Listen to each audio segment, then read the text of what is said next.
This is binders and boxes. EJ, put it on their second monitor. Don't. I gave you the cold open so you wouldn't do that. Don't just throw it to me. You're supposed to say something funny to grab the viewer's attention. No. EJ.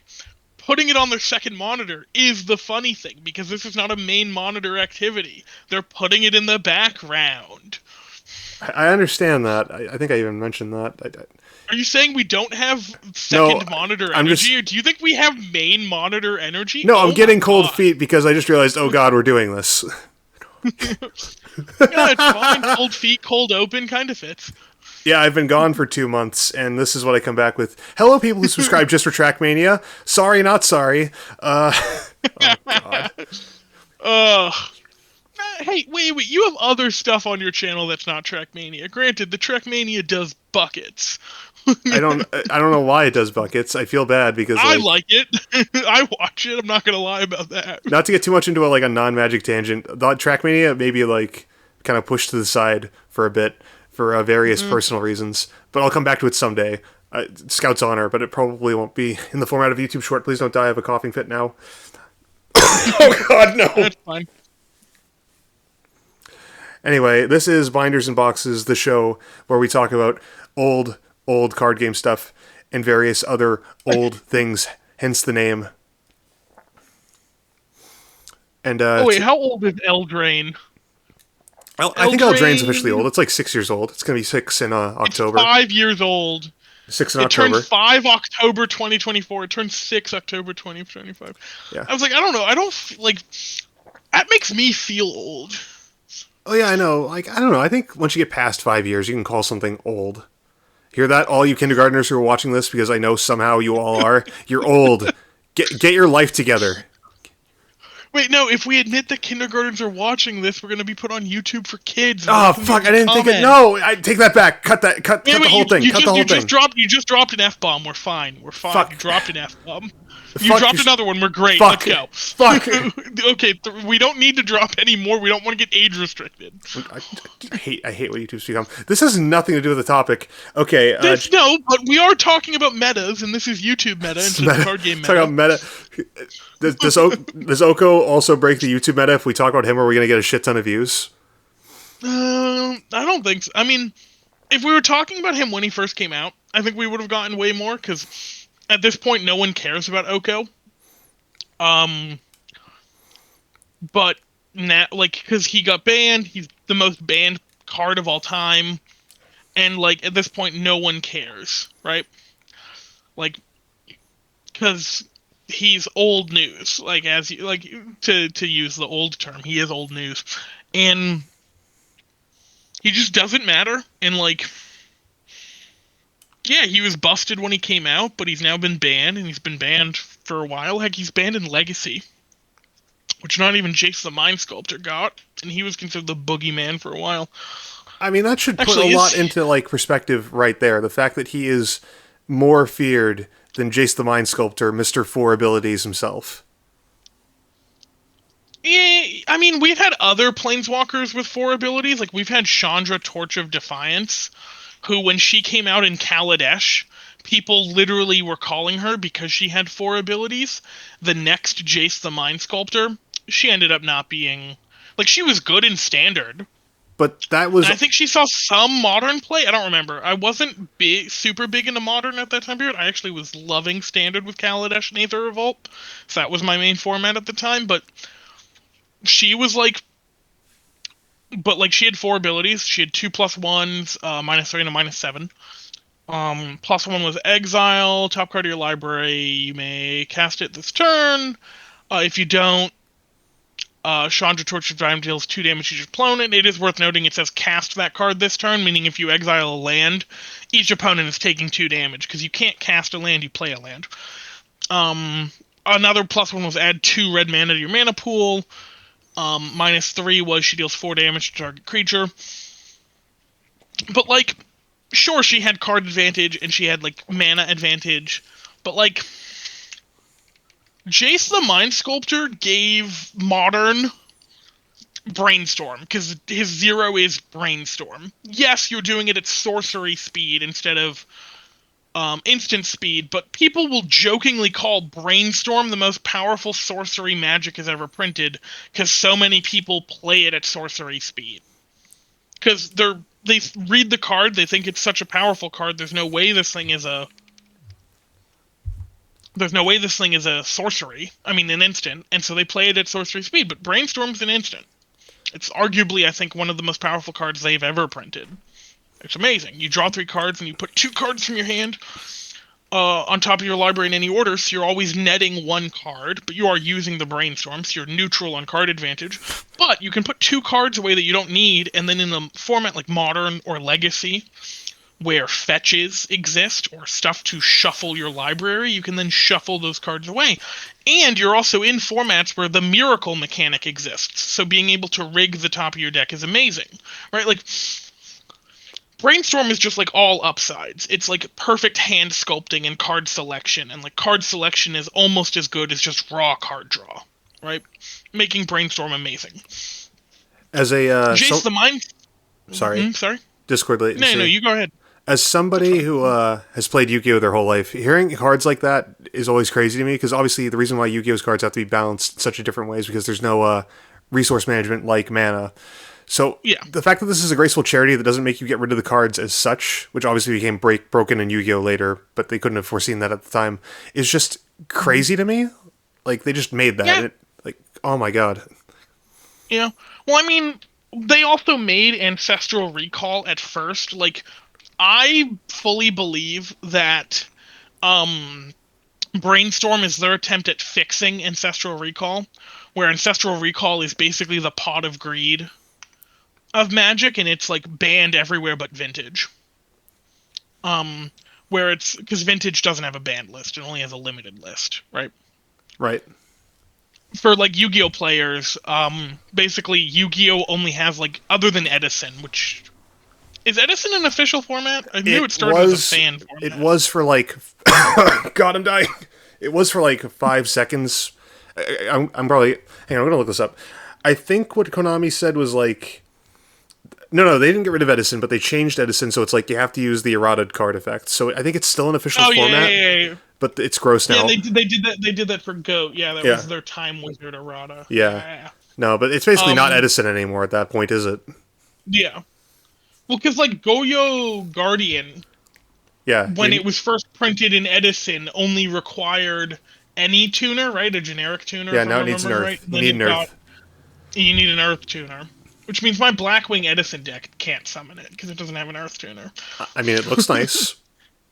It does, yeah. It's a nice little pretty thing in my extra deck. I Yeah, might have to make some tweaks, or I might just end up not playing Edison. yeah. I Like enjoyed it when I played it, I but Wizards, I don't think has ever done something like that, right? Where they just go, no, no, no, no, no. You have to. Even though this is like a throwback format, you have to use the new card effect. I don't even think they do erratas, really, do they? so they've done erratas, except a lot of the time their erratas are not to the actual text printed on the card. It's instead towards the actual rules text. Like, for example, continuous artifacts, which are just artifacts that have a static ability that activate when they are on the battlefield, um, used to have an effect where in the rules text of the game, if this card is tapped, it does not do its effect. It has its effect negated, right? So this is I'm sending to you now on Discord an original printing of Howling Mind. I mean, it's the white border printing, but it's the original rules text. When they changed they errated the rules for um continuous artifacts so that tapping continuous artifacts doesn't negate their effects. They then went and they errated by changing the actual rules text on all the cards for like when Howling Mine got reprints, so that Howling Mine kept the mechanic of turning it off when it's tapped, because they wanted the cards to like the old cards that functioned a certain way to still function that way in the modern game. So like Howling Mine now says if it's tapped, its effect is negated. Like it doesn't do the thing. its effect isn't truly negated in the rules of the card. It basically says at the beginning of each player's draw step, if Howling Mine is untapped, that player draws a card. If Howling Mine is tapped, nothing happens. So it's like its effect is negated, but it does still technically have an effect for like those pedantic people in the comics. Winter Orb is another phenomenal example of this like effect, where Winter Orb is players can't untap more than one land during their untap steps, but it was printed during the time period where if you can find a way to tap Winter Orb with like an item that says tap target artifact you control, you can then untap everything during your untap step, and then when Winter Orb is untapped during your opponent's turn, they can only untap one land, which basically is a way of like freezing them off of lands. Like it's a phenomenal stacks piece to like just slow down your opponent and just bring the game to a crawl. Um, So, but yeah. So WOTC's shtick with with kind of um erratas, but not really erratas. yeah is they are not a huge fan of changing the text of a card. The only times they will really change the text of a card is if they change the rules and they want the card to um and they want the card to keep functioning in the exact same way. Um So, I guess that's a decent transition point. Oko, Thief of um Crowns, a card that should have yeah, really so been changed before it got printed. I mean I am not 100 uh I'm not 100% certain. Um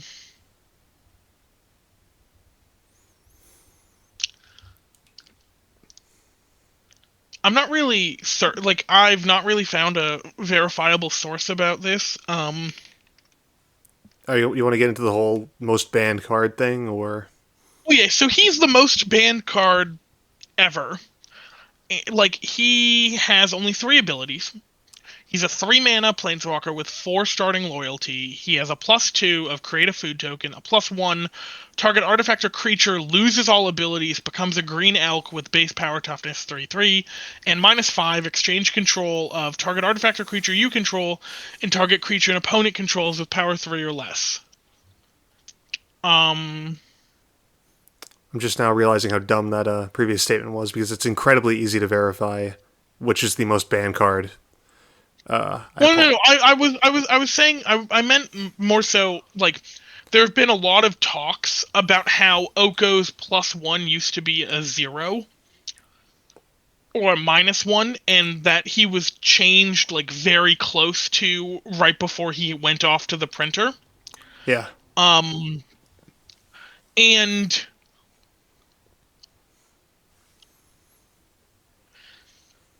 and I can't really find a verifiable source for if that's the case or not.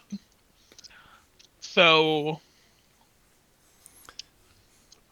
it's just so first of all, Oko came out with Eldraine, which was the first set or the second set or around the start of a new design system that or design philosophy actually I think is the more correct term that the Magic the Gathering R&D team was going to be using for designing cards going forward.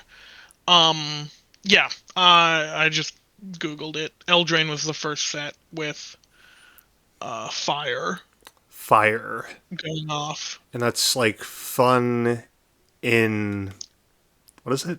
It's F is for fun, I is for inviting, R is for replayable, and E is for exciting. So F is for fun. Above all else, our game should be fun to play. For play design, fun is about interesting decisions, diverse gameplay experiences, and each game being unique. As game designers, interpreting different definitions of fun is part of the job. We strive to make cards that are fun for a wide variety of audiences. I is for inviting. Our game should be accessible to many people. From play design's perspective, this means that formats should be accessible to newer or less enfranchised players by having resonant cards and comprehensible gameplay. It also means that a wide variety of strategies should be viable in all types of play. R is for replayable. The key aspects of replayability are balance and diversity. We try to get a wide variety of decks and strategies to about the right power level. And then E is for exciting. Players should be excited to read cards and play with them. We want to design and cost cards so that they can inspire cool new decks and archetypes for players to build and own.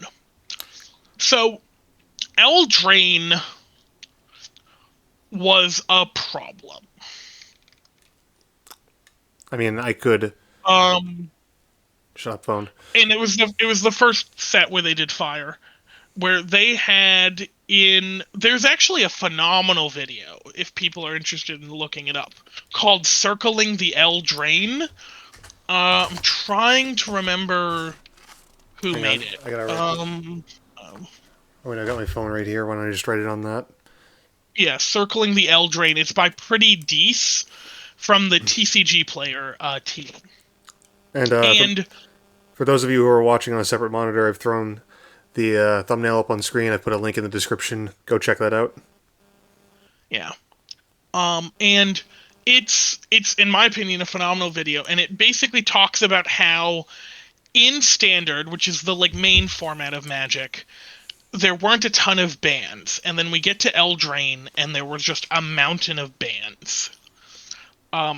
In standard of Eldraine cards, and then some of those cards ended up getting banned in other formats too because they were powerful.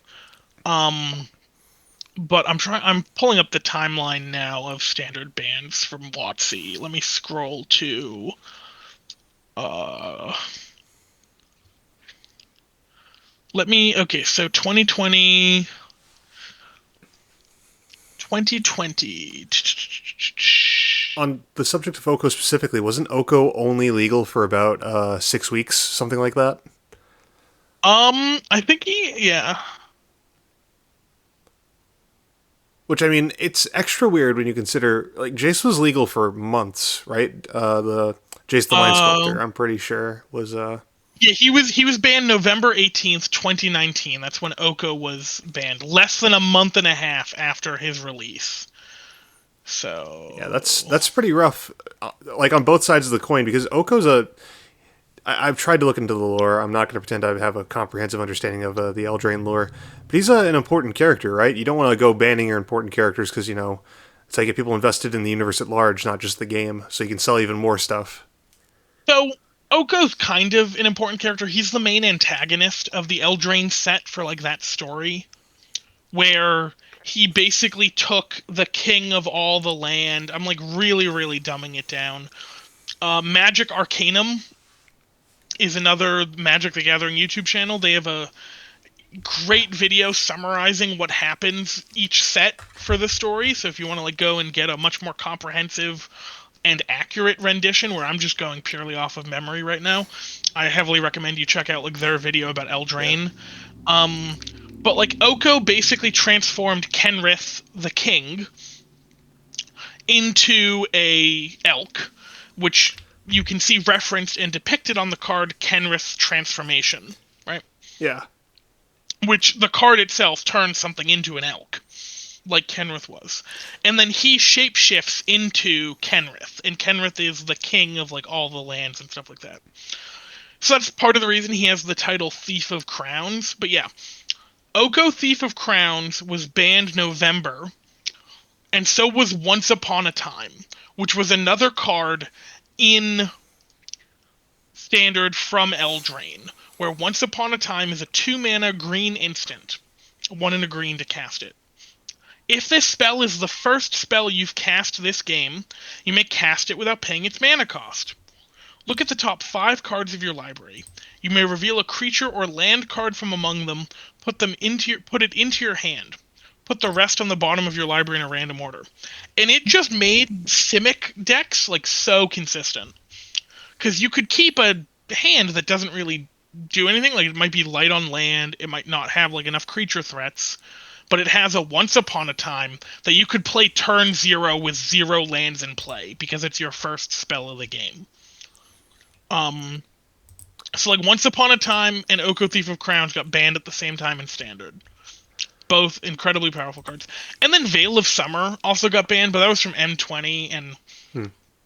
part of the reason I feel Veil of Summer got banned was green was already really, really powerful, and Veil of Summer was basically a way for green players to basically say to blue players, you don't get to deal with me, because it says spells you control can't be countered this turn on it. Like, it's draw a card. If an opponent has cast a blue or black spell this turn, spells you control can't be countered this turn. You and permanents you control gain hex proof from blue and from black until end of turn. So, like, if someone goes to counter one of your spells, you can pay 1 green mana, Veil of Summer in response. You draw a card because they casted a blue spell, the counter spell. And then when Veil of Summer resolves, you've made it your stuff can't be countered. That counter spell then goes to counter, fails. Well, it does resolve, but its resolution does nothing because the card it's targeting now can't be countered because of Veil of Summer. So it was in effect a 1 mana green counter spell, which was like really, really powerful. And I, as a blue player, I'm gonna be perfectly honest with you, blue is my favorite color to play in Magic. I absolutely love it. Was quite happy to see Veil of Summer gone. Hmm. Then in December, so that was bans in Standard for November. Um, then in Standard, and then in December, nothing was banned. Um, Once Upon a Time in December was banned in Pioneer, which was basically like extended Modern, so extended Standard. So Once Upon a Time was a problem there as well. Then we get to 2020, January of 2020, so 2 months later, Oko gets banned from Modern. Then we go all the way to March, where Underworld Breach is banned. So Underworld Breach is another. It's a card from Theros Beyond Death, so the set afterwards, which is also like a very powerful card. Like Theros Beyond Death also had some very powerful cards. Fire just led to some incredibly powerful cards, which caused problems. Um, Trying to think. Once Upon a Time in March got banned in Modern, so Once Upon a Time is joined as with that. Hasn't been banned in Legacy yet. Then April, nothing from Eldraine. Then in May, Luris from Ikoria gets banned in Legacy, and it gets banned in Vintage. It was the only card other than anti-cards to be banned in Vintage because limiting it wouldn't do anything because of the way the companion ruling worked. The way this got fixed was they actually changed the way companion works. So then Luris got unbanned because they made it that companion wasn't as backbreaking as it was. Sorry So, to yeah, go ahead. sorry to interrupt this, but I just had a thought. Imagine playing in a format like this with no ban list, where you've got cards like this and the anti rules are still in place. You know, the rule that was there for like Uh, a month. yeah, Just that would be crazy. sounds horrifying. I mean, anti sounds fun on paper until you realize some of these pieces of cardboard are worth upwards of, $1,000. Just saying, Yeah, oh my yeah. god. Then in June, Fires of Invention is banned from Standard. Fires of Invention being another Eldraine card. Which, again, it's a card I love running in Commander. I think it's a ton of fun. Very powerful. Um, Ikoria gets some banned cards with Winota, Joiner of Forces. Uh, when does Oko get banned from Legacy? So we're in August now of 2020. He's not there. Cauldron Familiar in August gets banned um from Standard. Oh yeah, because the Cauldron Familiar food jet deck was just, I mean, it was great to play, but it was rough to play against. Um, Seems like the food mechanic in general was pretty rough because that was also part of the Oko strategy, wasn't it? I mean, he made food, and he benefited from you. Like you Yeah. benefited from having food that could gain you life and just artifacts. But the thing that made Cauldron Familiar busted in Standard wasn't the food thing. It was the ability to sack a food from and recur it from the graveyard. Uh-huh. And the fact that on ETB each opponent loses one life, you gain one life, and then you can block with it. Because it's a 1/1 that you can bring back from your graveyard at instant speed. And you had Witch's Oven, which you could you could tap it, sack a creature to make a food. So you could just keep, like, if you got 4 Witch's Ovens out and you got 4 Cauldron Familiars out, your opponent was losing 4 life every turn, and you were gaining 4 life every turn. Yeah. Add in the fact that if you had a Corvold, the Fey Cursed King, like this was the Jund food deck, basically, where if you had a Corvold Fey Cursed King out, whenever you sack a permanent, put a +1/+1 counter on Corvold and draw a card, Corvold is getting 8 counters, and you're drawing 8 cards every turn on top of the card you draw for turn, because you have to Ugh. sack the food to replay the Cauldron Familiars, and you have to sack the Cauldron Familiars to remake the food. So not only were you doing an 8-point life swing because you were gaining 4, the enemy was losing 4, you were getting card advantage and other such stuff. The Jund food deck, oh This is just that. So wait, you. I'm sorry. You could yeah, actually draw what? 8 cards. That's Yeah, you would insane. draw 4. You would draw 4 when you sacked the 4. And here's the thing: all of this could be done at instant speed, so you could draw 8 cards on your opponent's end step. Oh my god. And That's then like you go to your turn, you draw, and not only are you drawing 8 cards, you're putting 8 +1/+1 counters on Corvold. You're this flying dragon. that's just. I Yeah, mean, it was a sweet deck. Like it was awesome. oh, it was sweet And until you're staring down the barrel of it. I'm sure.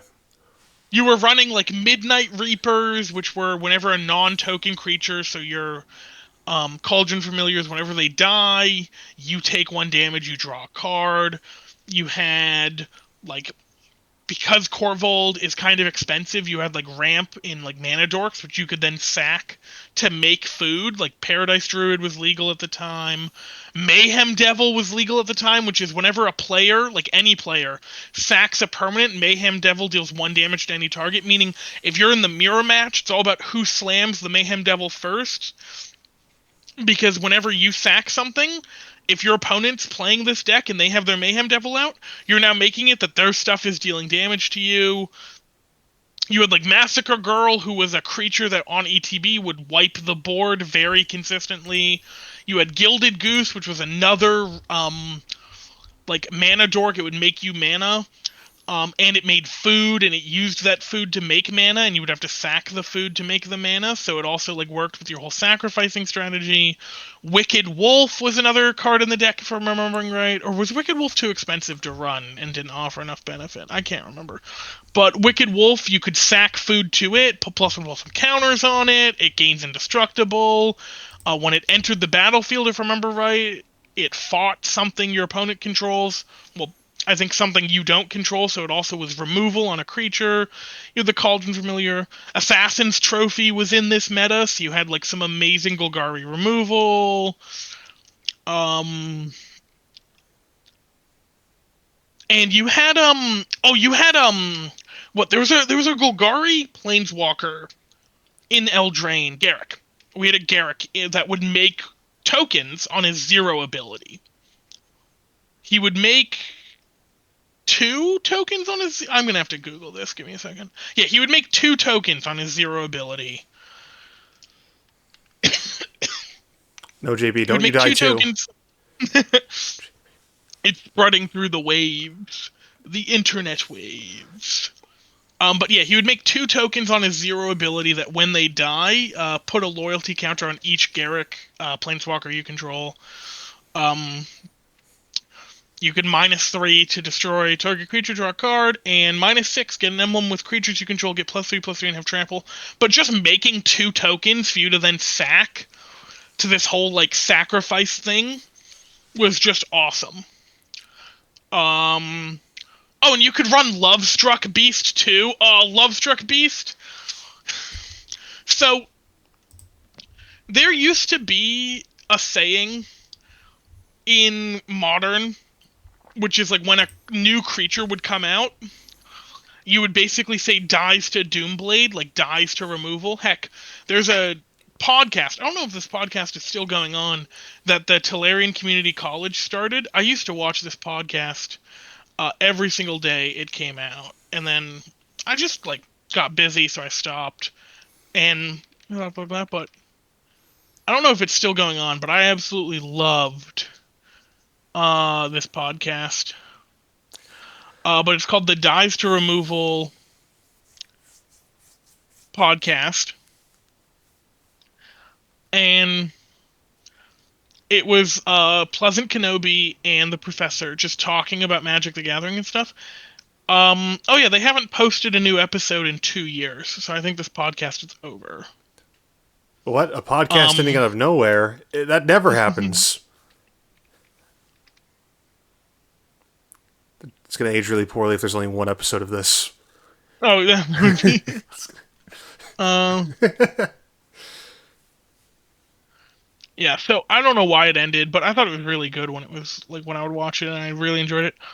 And they like called themselves Dies to Removal because for the longest time in like Modern, whenever a new creature would come out in like a new set, people would basically say, "Oh, Dies to Removal," to basically say it's not that big a deal, it's not that threatening, like don't worry about it. Oh, so it's like a Like, Darude Sandstorm kind of comment. It's well, obligatory. like people would also say like Dies to Doomblade, which like wasn't even good removal for Modern.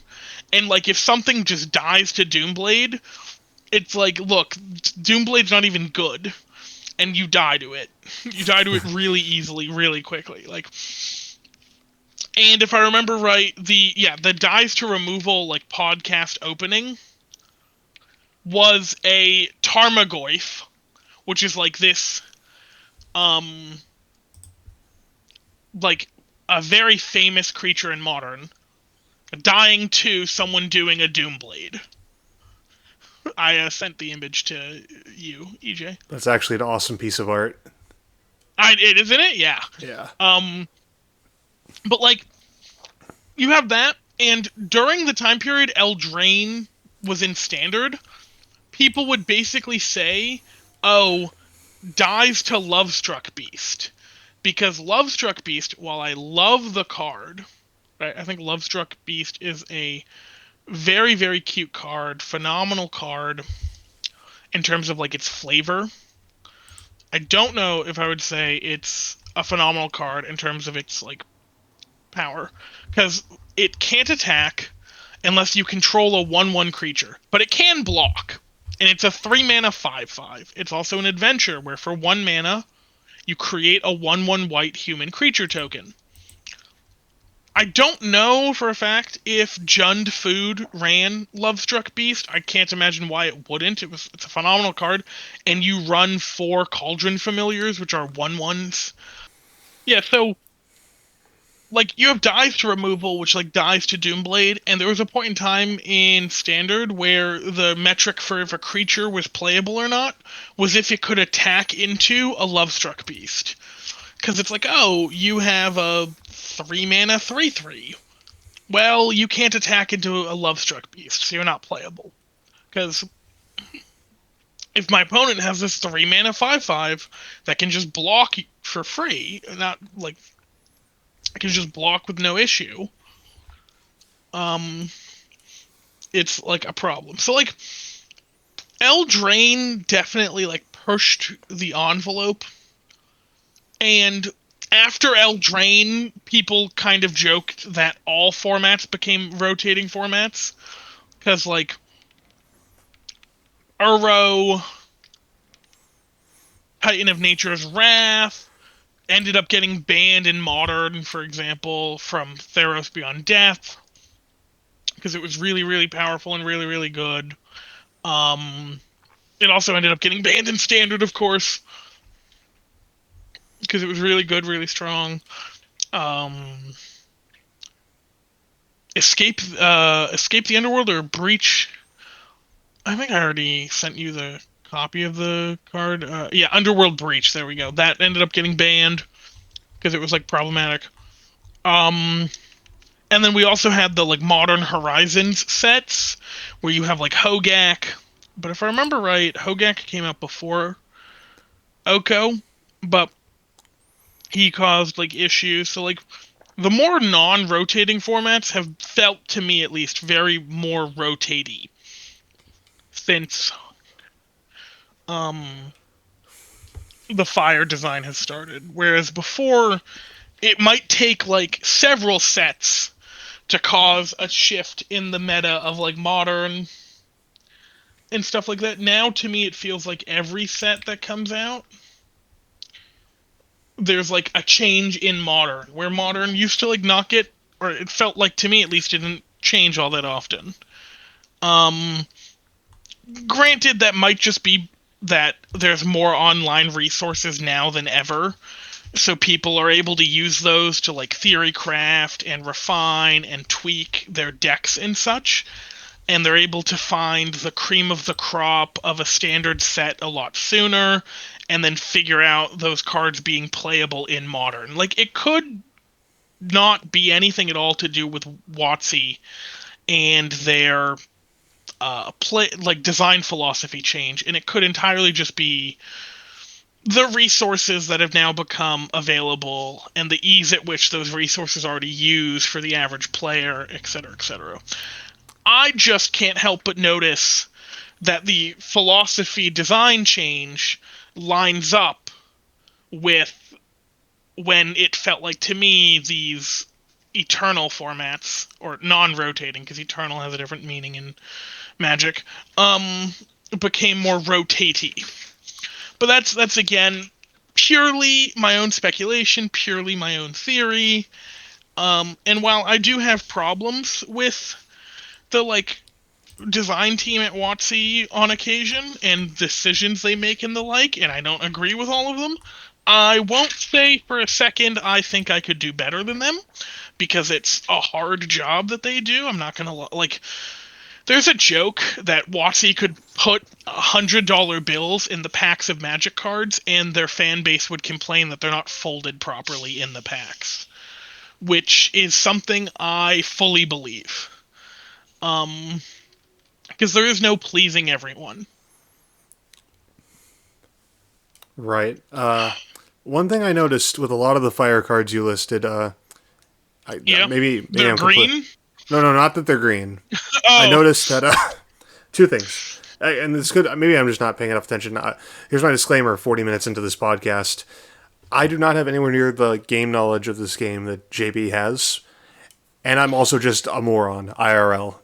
hey, first of all, EJ, we're all morons IRL. Like, you know way more about a car and the way an engine works than I do, and I would argue having that knowledge is infinitely more useful than my knowledge about card games and the like. Like I like to me at least, all knowledge is valuable to some extent, and every single person has their own unique set of knowledge. And the only way you could truly call someone a moron or stupid in relation to you is if you could look at the grand sum of their knowledge and look at the grand sum of your own knowledge and basically prove yours is greater. Right. It's The the problem is, I don't feel that that's at all possible or at all feasible. So I just don't like calling people like morons or idiot. I mean, I will call someone an idiot when I feel like they're acting like an idiot. Like I've called my own father an idiot. Like that's a story for another day. Um, but I don't know.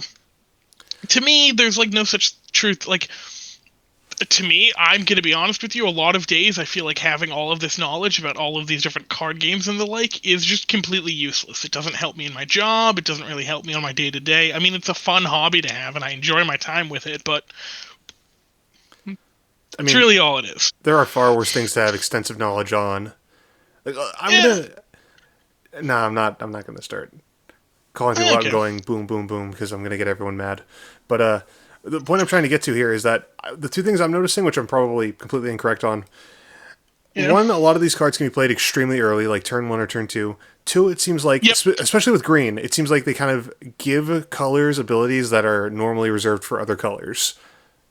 So yeah. Um yeah, they all can be played very early. Part of the reason like these fire cards are cards that can be played very early is in the like non-rotating formats, modern, legacy, stuff like that. The metas tend to be faster because there's just a larger collection of cards, and so there's a lot more of like the like super efficient removal, the other such stuff, which means playing a like 5 mana creature isn't like viable, right? Like if you go to at the time of us recording this, MTG Goldfish for the modern meta game, the top game is the top like meta deck they report over the last 30 days is Boros Energy, with its most expensive creature being a 3 mana creature, right? And it has 12 1 mana creatures, six 2 mana creatures, and six 3 mana creatures. So the deck is very, very. And it even has a Fable of the Mirror Breaker, which is 3 mana and it makes a creature. But that makes treasure. So you can like ramp and get ahead and stuff like so it's very very front loaded and it's the top modern deck, and at least in terms of total percentage of the meta. And then you have mono green Eldrazi, which yeah has some huge creatures and stuff, but the whole reason it's running those huge creatures is because it runs the Tron lands to get to 7 mana off of 3 lands. So it's not. I would not say that that's a comparable thing. Let's look at like a non-Tron deck. Then we have Domain Zoo, right, which is also really high up there. That runs 4 1 drops, 2 2 drops, 4 3 drops, and then 4 12 drops. But it is also worth pointing out those 4 12 drops cost 2 less for each basic land type among lands you control, and it runs all 5 basic land types because you have lands that have 3 land types written on them and lands that have 2 land types written on them. So you can run all 5, and if you have all 5, it's a 2 mana card. But let's say you get 4 out, that makes it a 4 mana card. Because I feel like 4 is a bit more. I mean, you also have Leyline of the Guild Pack, which makes everything all non-land types, all basic land types. So it's actually very easy in that deck to get all 5 out. So it's a 2 mana card basically. So it runs 8 2 mana cards. Like 3 mana is the top end essentially. If you're paying more than 3 mana for a card, you're overpaying. Which is weird as somebody who's basically only plays commander, where it seems like the end goal is always get to cards that cost 6 or like 5 or 6 mana. Well, so part of the reason for that is Commander. So mana efficiency matters in Commander, just like it matters in all the other formats. But in my personal experience, it doesn't matter nearly as much as in the other formats because you have. If you're playing Commander the way it's intended to be played, so in a 4 player game, you have 3 opponents to deal with, but all of your opponents have 3 opponents to deal with. So if you're sitting there not doing anything for the first few turns, and someone is um like being really aggressive and aggro, they might take you out or they might take someone else out. But the problem is with playing aggro is if they take someone else out, they've used all of their resources to take that other person out. The other players at the table, oftentimes I have seen, have been able to build up enough of a board to basically say, okay, cool, you took this guy out. You can't take us out now. We have enough resources to just stop you. So, like, I have seen most players that play aggro and commander get a 3rd place or a 4th place, where they either get knocked out first or they get knocked out second after they've knocked someone else out. Um, And that's just because like these super efficient 3 mana, 2 mana, 1 mana cards are really good at dealing with one person with 20 health. Because that's the point of the game. One person has 20 health. In Commander, you have to deal with 3 people, each with 40, which does slow the game down because there's more health and there's like more threats and more answers. And there's also the Because fact like that everything's a one of. That slows it down even more. that does slow it down even more. Everything being a one of, where you can't just put 4 of the most mana efficient cards in your deck, and you can't like. You also have to have a deck that's 99 cards plus your commander, so 100 cards.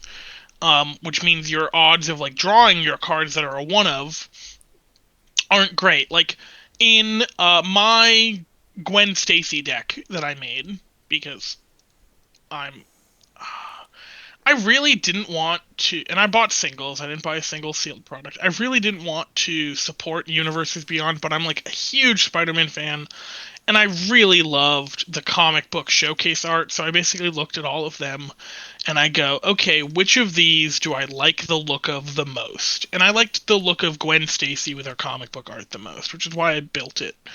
But I am really beating myself up over doing that because it's like, I'm not a fan of Universes Beyond, and we're in a capitalist society where you basically have to vote with your wallet.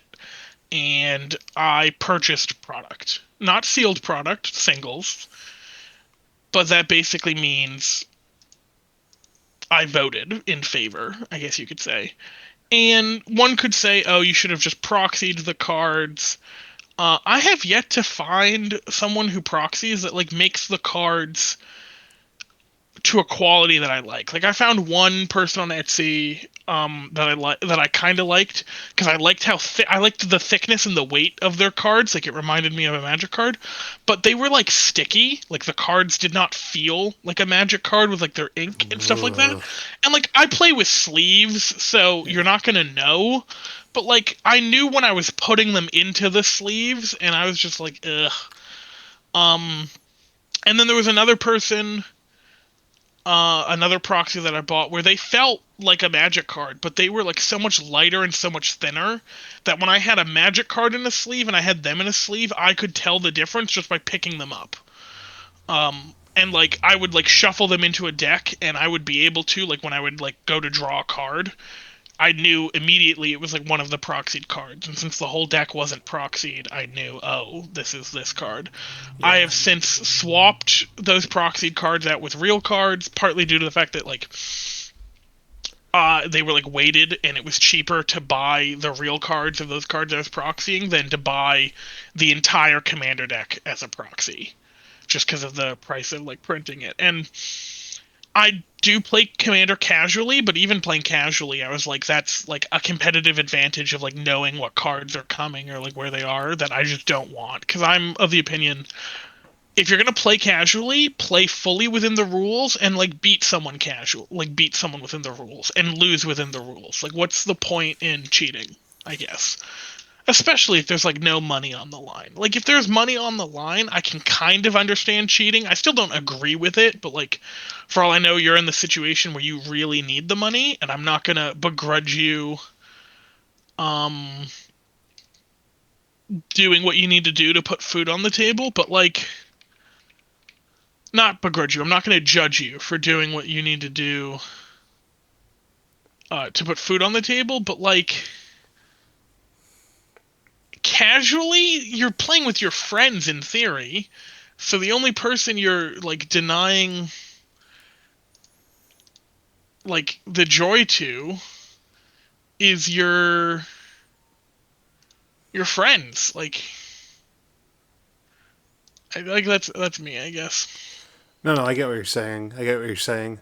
Uh, what I was going to ask though is that if you're, I understand you not being satisfied with the quality of X proxy or Y proxy or the sticky proxies, which I don't want to know why they're sticky. I can take a guess, but you never Well, it's really not it's know. not it's not it's not that they were stick like the ink didn't have like the smooth finish of Oh, so magic it was cards. coarse like sandpaper, kind of.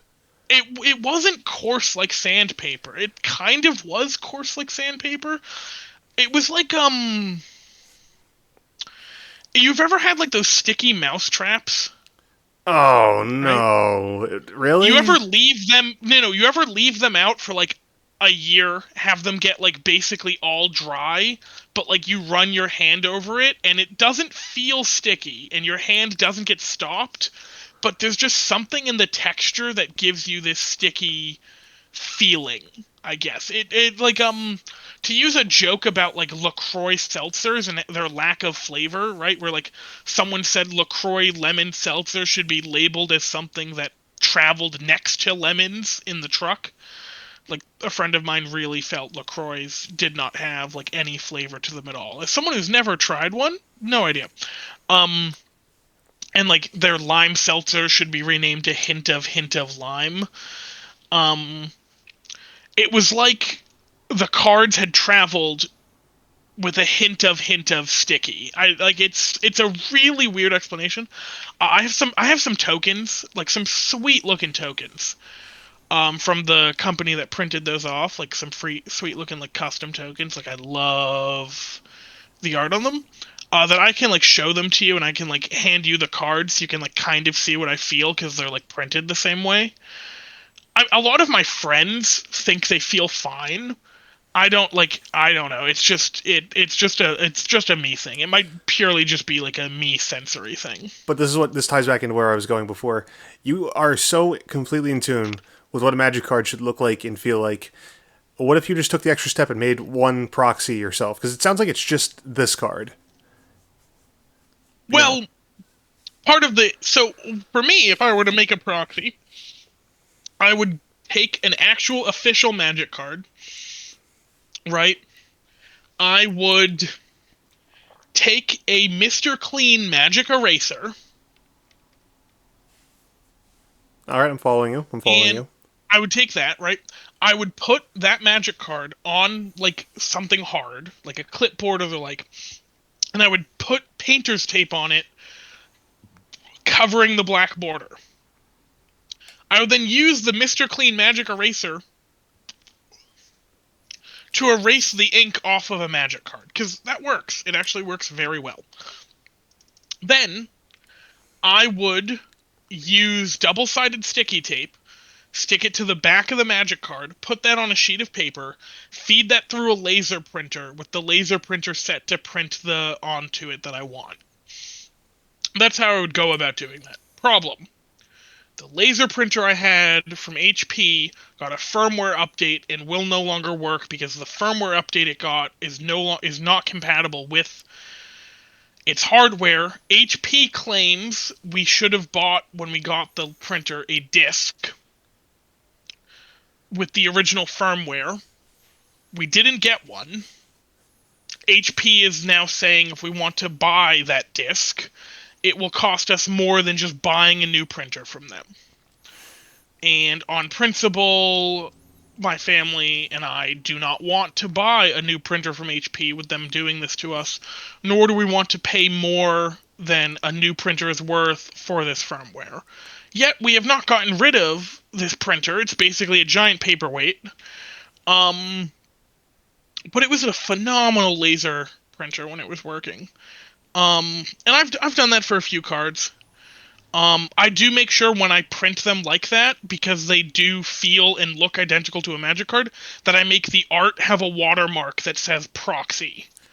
Wait, So wait. like They're people, they're actually that good? I mean, for me at least, I imagine if you actually use like a jeweler's um loop to like look at the ink, because like WOTC has like a lot of special things that you can only see with a jeweler's loop in their ink and the way their printers work. And so that's actually the way most fakes are caught that use official magic cards to make it, is they like look at the jeweler's loop at the link and it doesn't match what the printers WotC uses do. But other than that, like to me at least, those felt like a real magic card. That's And all it cost me was like half of a Mr. Clean magic eraser. So how much is a Mr. Clean magic eraser? I'm just googling its price. I'm So curious. a six pack of Mr. Clean magic erasers Not the ultra foamy. You want the original. I'm on Amazon. Where in the goddamn? Okay, a 6 pack. Can I get a 6 pack with just? Oh, a 10 pack. You can get a 10 pack, for $13. So So that's that's a dollar thirty $1.3. per. Yeah. Yeah, $1.30 per. So it's about half of one. So that's 65 cents. About 30 minutes of time. One land, because I used a land for this. Then the land are basically free. So 30 minutes worth of my time, 65 cents, and then you need a laser printer, but once you have the laser printer, you just need to make sure you have enough of its ink. Well, it doesn't really use ink, but you know what I mean. The thing it uses to print. And I just used. how'd you figure Hmm? all this out? Oh, there's a YouTube tutorial on how to do all Oh, this. I was gonna say, were you like Walter White, like figuring all this out? No, no. I did not. There's a YouTube tutorial for this. Heck, there's a bunch of YouTube tutorials for this. Like, there's numerous ones. A lot of them even show you like what sizes to make the thing when you're printing in like when you're using Photoshop. The tutorial I looked up, don't even, it's been so long. But the tutorial I looked up actually had in Photoshop, you put your card and then you do another layer which is a border around the card, and you print on a sheet of paper just the border, and then you use the sticky tape to put the card in that border, because you know that that's where your printer is printing for what you're doing in Photoshop. Right. Yeah. Huh. But no, there's like YouTube tutorials out the wazoo for how to do this and stuff like that. How come when I like look this Um, up for Yu-Gi-Oh cards, it's always like the worst quality possible? um, well, I think part of the reason for that is, um, Magic cards are thicker than Yu-Gi-Oh cards. They're considerably thicker than Yu-Gi-Oh cards. So like, I don't know if a Yu-Gi-Oh card would survive a Mr. Clean Magic Eraser trying to remove its ink. I know with like the foil Yu-Gi-Oh cards, you can separate the art by dunking it in warm water, but that's obviously not the Hmm. same at all. Well, the reason that works is, and you can do that with foil Magic cards. It's actually easier to do this whole process on foil Magic cards, because if you rub too hard with the Mr. Clean Magic Eraser, you can destroy the cardstock layer that you're trying to print on, um, and you'll reveal the blue plastic underneath. With the um, foil Magic cards, if you destroy the cardstock layer, just fully destroy it, and you'll reveal the entire foil sheet that's part of it. Just print right on the foil sheet. You're just gonna get a really, really shiny card. Um, because all of it is peeking through. Like, all of it is on the foil sheet instead of just the parts that are meant to be foil, essentially. And that's how that works. Um, and like that's how you would like separate it, where you're basically using the property of the foil sheet itself to separate it. But yeah, Oko, most banned card of all time, Why? and Okay, five. I'm What? sorry. I was just gonna ask a really stupid question. No, Why? no, no. Why does he make stuff elk? Is there like a lore reason for that, or is he just like? Oh yeah, he turned Kenrith into an elk. Why did he choose an elk? No idea.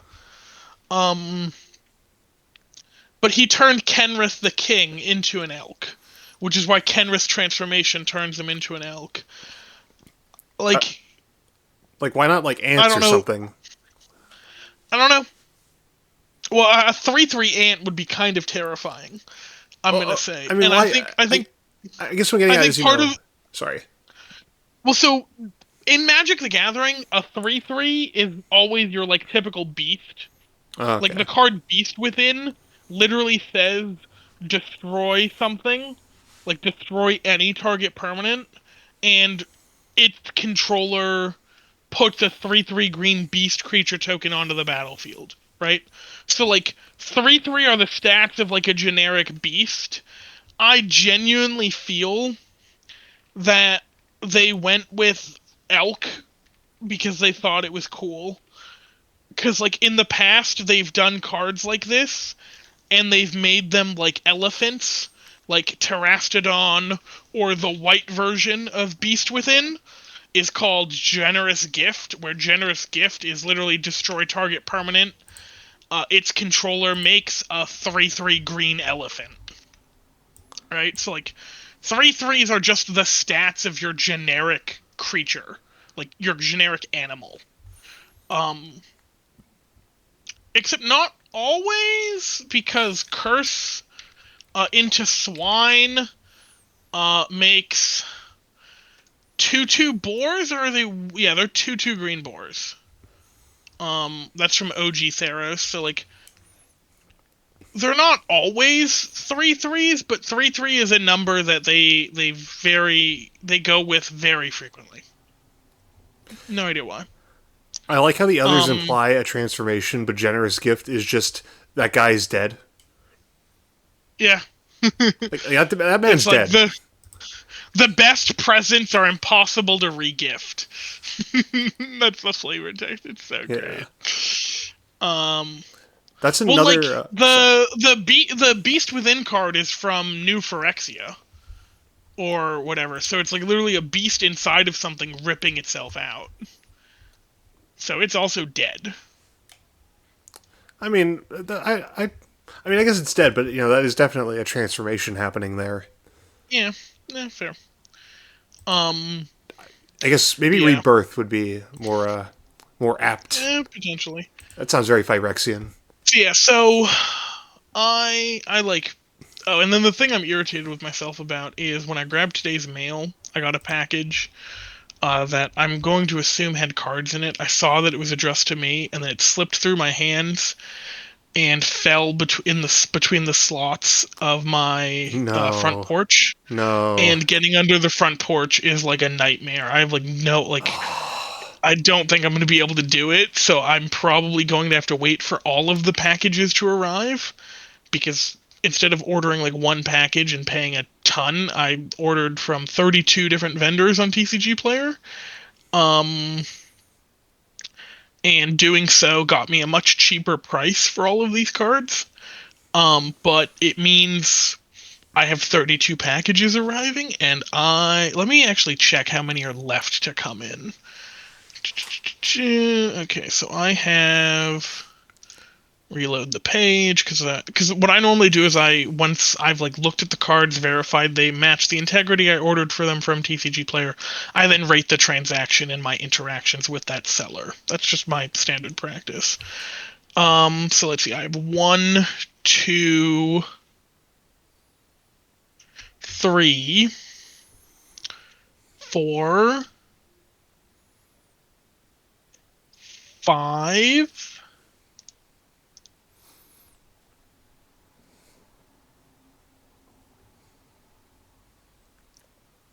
five, six, seven, eight,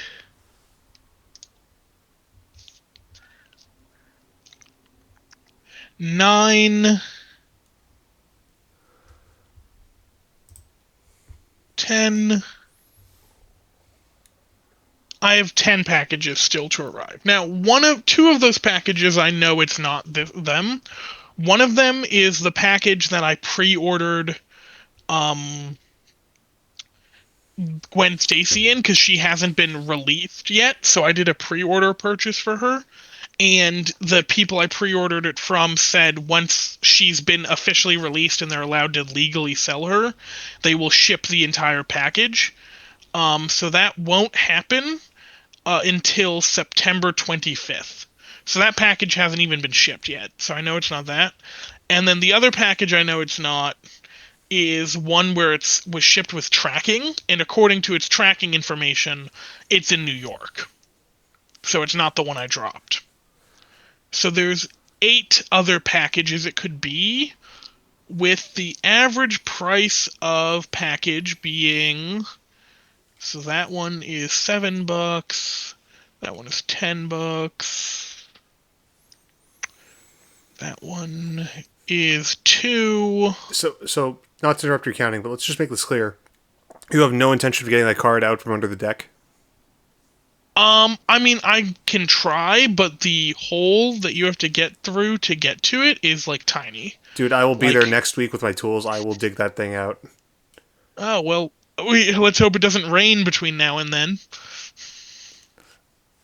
I mean, it won't rain. We're on a mission from God. It'll all work out. It's like Blues Brothers. God plays magic, probably. Yeah. I might try tomorrow to squeeze through the gap. I don't know if I'll be successful or not. The problem is I'm just fat and my stomach is just too big to fit. My shoulders fit, but my stomach just doesn't. I'm just too fat. No, I will. I have every tool known to man, except for the one I need at that exact moment. I will go. I will go looking for the one that would be best for extracting a magic card from under your deck. Yeah. Yeah. No, well, it's not even a magic card. It's still in the envelope. Well, yeah, but there's a card in the envelope. I'm assuming.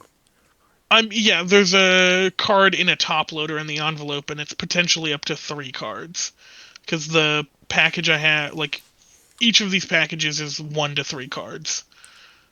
This is gonna end up being your One Piece or something. You're gonna be on your Oh, deathbed. it could be this one that's 7 cards. Because this one hasn't arrived yet. I'm hoping it's not this one with 7 cards, because I would hate to have to reorder these 7 cards. You can have my 7 specific magic cards, but you have to find them first. I left them all under my porch. I didn't leave them all under my porch. I dropped them under my porch. Okay, but you can't aura farm by saying I dropped my treasure under my porch. I can't what, sorry? You can't aura farm, okay? I think I can aura farm by saying that. Do it right now, in front of the internet. Under my porch. Now get them for me, peasant. I can't be arsed. Okay, I'm gonna give you one shot. That doesn't count. I'm gonna give you the one shot in front of the entire internet. Aura farm that. Go. Oh, okay. So, you want to challenge me to a magic game? Unfortunately for you, I left my pathetic cards under my porch. Go fetch them for me. Now, saying I left them there or put them there is definitely way more farming than just dropped. I will concede that to you. Yeah, like have you That's considered just your like outfit when you say that? Yes, I'm gonna be wearing like 7 belts on each arm.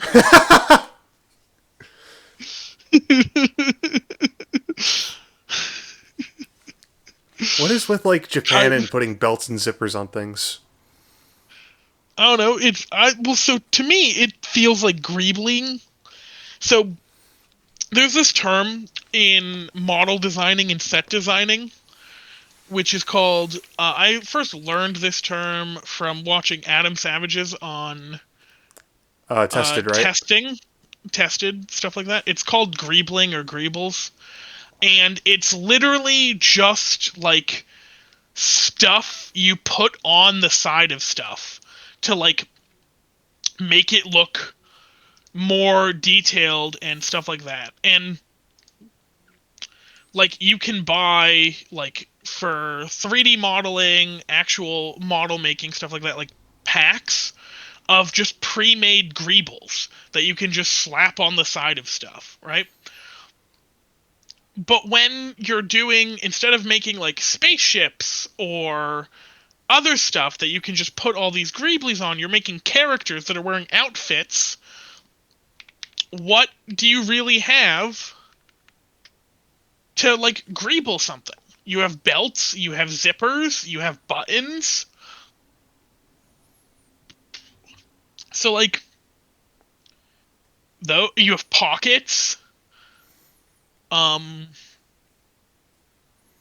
Like, so that's what they turn to for their greebling, because it like gives you more texture, it gives you more detail, and it makes a more distinct and like iconic design, right? Like, would people remember Seto Kaiba nearly as well as they do if he didn't have his like iconic design of the stiff collar, the like huge cape, and the 2 belts on each arm and the 2 belts on each calf? I don't think so. Like, maybe he didn't need those belts. Maybe he only needed the big coat. But maybe he needed the belts. You know, it's funny you mentioned Kaiba because the first one I thought of was the Black Magician of Chaos. Because he also has like 20 billion belts, if I recall correctly. I'm going to pull it up really quick, actually. I think he does. I think you are actually right about that. I Yo, also didn't remember Black Magician of Chaos. I'm going to counter Kaiba, though. We're on a tangent completely away from Magic now, but Yeah, Kaiba had. I mean, the point of this thing is to talk about card games. I would argue that a Yu-Gi-Oh tangent is not a tangent away from the core of this podcast. I mean, But continue, sorry. like, Kaiba had aura even when he was wearing, like, his school uniform, though. Like, I'd argue his mullet has more aura than his coat. As sacrilegious as it Yeah, is, I know. Kaiba. I think his mullet with his stare, like his gaze. I think if his eyes looked different, he wouldn't have as much aura. Like Kaiba just has aura. Um, but like I also like feel like part of a character's aura is their character design, right? Like both their facial design and their like outfit design and stuff like that. Um, Oh, you want it to me at least? This is me. One of the characters I felt had like the most aura was Escanor, the Lion Sin of Pride, um, from Seven Deadly Sins. Sorry, dying. Seven Deadly Sins. Why did I think that was Fairy Tale for a second? I'm going to look that up. I'm gonna be honest. I feel like there's a lot of overlap between Fairy Tale and Seven Deadly Sins. I also do not watch Seven Deadly Sins. I feel like its ending. I really disliked its ending. I was not a fan of it personally. Oh, this guy. Um, Yeah, Escanor, the Lion Sin of Pride. Yeah, this guy is, you turn the dictionary to brick shithouse, this guy would be in there. I probably have an image of him on the screen. I hope I do anyway. I hope I didn't get that lazy. But even if you don't know who this guy is by name, you've seen him before. Like this guy, holy, just like borderline Baki character design. Dude, well, it's borderline blocky character design. There's also like the moment where he first. It's not the first moment he shows off his magic. It's the second moment I think he shows off his magic, where he's up against one of the Ten Commandments. So the seven deadly sins are the good guys, and the Ten Commandments are the bad guys. Um, and he like basically says he's like fighting this dude. He has like sun magic and stuff like that, and this dude has like shadow magic. He uses shadow magic to eat the sun, and he's like, "Ha, joke's on you. My magic ate your magic." And then Escanor, basically, his son comes back. He becomes like uber stronger, stuff like that, and he goes, who said my attacks like who decided my attacks have no effect on you, as like Estarossa is bleeding from Escanor's attacks on him? Who said your magic swallowed my sun, as the sun grows larger and starts evaporating the water and like melting the stone and stuff like that? And then at the end, he basically goes, I will be the one to decide. And it's like, it's absolute like peak aura farming in my opinion. It's like I mean, when you look like that, you could go to McDonald's and aura farm. Your muscles do the aura farming for you. uh and I probably like butchered the Escanor versus like Estarossa stuff. It's a phenomenal like, okay, it is like from like anime fight scenes, it's not well choreographed or like really well told. Like if you want to see like an anime fight scene that tells a phenomenal story of like the characters and their motivations, the fight scene between Kakashi and Obito, or Tobi from Naruto. Spoiler, I guess it the event that you don't know that Obito and Tobi are the same person. Okay, It's wait, been hang on. Sorry, I hate to interrupt. On the off chance one person is watching this in particular, I'm sorry. I've been leading you on. I've known Toby and Obito are the same person this whole time. I just wanted to like really fuck with you. Uh, this is now. If I've continued to do that after this podcast and you're watching this like far in the future, sorry, not sorry. I'm not dropping the bit. I'm. I wish I had one of those Men in uh, Black things to erase your memory, but I don't. oh, a neuralizer? Yeah. Yeah. No, but the Kakashi versus Obito fight is phenomenally well done, and there's some amazing fight choreography that you can actually see, and it tells like a phenomenal story, shows a lot of their character and like how their characters differ and stuff. Um, Whereas the Estarossa versus Escanor fight, the Ten Commandment he fought, it's literally just dude swing big axe do damage, big sun magic melt stuff do damage. There's not really choreography or stuff. Like you get some of their character motivations because like Estarossa is very arrogant and thinking his magic and his abilities have like completely nullified everyone he's fought against. Only for Escanor, the sin of pride, to basically come and disabuse him of his arrogance by proving he is not at the top of the pecking order. I was gonna make a Team 4-Star Dragon Ball Z abridged pecking order joke with Mr. Popo in the dirt, but I realized it's been long enough. People might not get that reference. Um, Well, you know what? Now that you've said that, you are no longer. To all the people watching, you are not allowed to watch the rest of this podcast until you go watch Dragon Ball Z abridged. I will not allow it. I will put. I will learn to code. I will put a block on this video somehow that won't let you continue. unless you have a cookie that's shown Yeah, you've yeah, seen all of Dragon Ball yeah. Z I will check your abridged. cookies. So yeah, I'm gonna have to get on that. This podcast isn't gonna come out until like 20, 30,000 or some shit at this rate. It's fine. But yeah, so and then back to the idea of like character, I guess like that. Part of the enjoyment I at least have for Magic in Commander especially is basically showing off who you are as either a player or a deck builder or both with your deck. Um yeah, you could probably copy someone's deck for Commander or borrow someone's deck for Commander, but I genuinely have almost as much fun building decks for Commander as I do actually playing Commander. Um, Now, don't get me wrong, I have. Oh god, I have 38 decks currently, 35 of which are Commander decks. Damn. What are the other three? The other three are a modern deck, a pioneer deck, and a pauper deck. Oh, okay.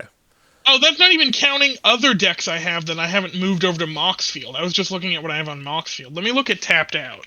Because Tapped Out is what I was using before I started moving over to Moxfield. And I actually enjoy Moxfield a whole lot more. If people actually want to look me up on Moxfield, my Moxfield username is Turbro. Turbro. It's at Turbro. I'll The profile picture is actually Chibi Muldrotha. Muldrotha is my absolute favorite, like, commander and creature of all time. I am the sole reason my local commander meta runs Graveyard Hate. Like, I have been told by friends that I play at my like local game store for Commander that when I left for college, and I just wasn't playing there every week, they removed all of their Graveyard Hate cards because they weren't doing anything. Because I was. Now, we've gotten some new people since the pandemic, so there's now actually other people playing Graveyard, but for the longest time, I was, like, essentially the only Graveyard player. I'm going to be honest, But JB. You're my favorite kind of player because instead of going, I'm going to play what's top tier because I don't like losing, you played what you like and then shifted the meta around you. And that so mhm. rarely ever happens, even if it is this like a very isolated example of the one game store. Well, it's also a very isolated example, and it's not really a meta. It's like a casual group of friends, and they were basically like, "Yeah, we want to keep you honest because you being able to just replay everything from the graveyard was kind of broken. Yeah, but I I mean, said, get good and keep your mitts off my yard. well, that's what I'm saying though, is that even if it is like such a niche little pocket, the game changed around you because you like to play Muldrotha. You made this card you Well, like, not only do I like to play Muldrotha, I like to play Feldon. I like to play Catherall the Aspect Warper. I like to play Scion of the Ur-Dragon. I like to play Sephiroth of Hidden Ways. Um, I like to play Bruna the Fading Light. I like to play like it keeps going. Like we can go for a long time. like I envy that though because I've definitely been the guy who's gotten dunked on before and gone, okay, you know what, I'm just not going to lose, and made the scummiest, most degenerate kind of deck possible just to win. Yeah. Oh, like so for modern. Okay, so I'm actually different. So for Pioneer, and granted, this is probably just due to the fact that I enjoy how Is It Phoenix plays. For Pioneer on the meta, which is a non-rotating format, Is It Phoenix is actually a pretty good, pretty powerful deck. It used to be top tier. I love how Is It Phoenix plays, so Is It Phoenix is what I play, right? But I am playing like the busted nuts top tier deck, right? Um, in Pauper, I actually love how mono blue control plays in Pauper. Mono blue control is a top Pauper deck. So in Pauper, I'm also playing like the top meta deck to the point where some people have, like friends of mine, have jokingly called me a net decker because of what I play in Pauper and what I play in Pioneer. In Modern, my favorite deck I absolutely fell in love with, is Mono Blue Tron, that I am still rocking to this day. I'm still rolling up and pulling out a Mono Blue Tron. I actually went to, this was about 2 months ago. I placed fifth, actually, out of 25 people, so I was pretty happy. But I went to a Modern F&M, and they charged money, and I paid money, and I got enough money in store credit to pay my entry fee, but then I just used that store credit because I didn't know if I would ever be back there. So I just Hmm. used the store credit immediately to just buy Magic product and stuff. But I technically broke even, except for the fact that I would have spent like, yeah, you know what I mean. But I play Mono Blutron, and a dude asked me if I'd seen. I've been playing Mono Blutron since 2017. That's like my go-to modern deck of choice. I love that deck, absolutely love it. I keep playing it. You cannot stop me from playing it. I will play it. I love it. Someone there asked me, "Oh, did you see the like primer that was written about this deck a year or two ago? It's like 12 pages and explains like at that time like what matchups and stuff like that to do." And I'm like, "Oh, 2 years ago, 2023." I mean, I don't think I saw that primer, but I can probably guess what's on it. They're like, why? I'm like, well, I've been playing the deck since 2017, so at 2023 I had 6 years of experience. And they're like, oh, you might have written it. I'm like, maybe. I don't know. What Reddit account posted it if it was posted on Reddit? But they were like, I mean, a lot of them were playing like the top tier meta of Modern at the time. So I was like actually shocked at how well I did. I mean, granted, when you don't, like, if you don't know how to play against Mono Blue Tron, and if you're playing the meta, like I can look up the meta deck lists, figure out what your deck's trying to do, and Mono Blue Tron is a purely control deck. So I can then just use that information, like what your deck is trying to do, and use that information to essentially stop you in the best way, in most efficient way possible.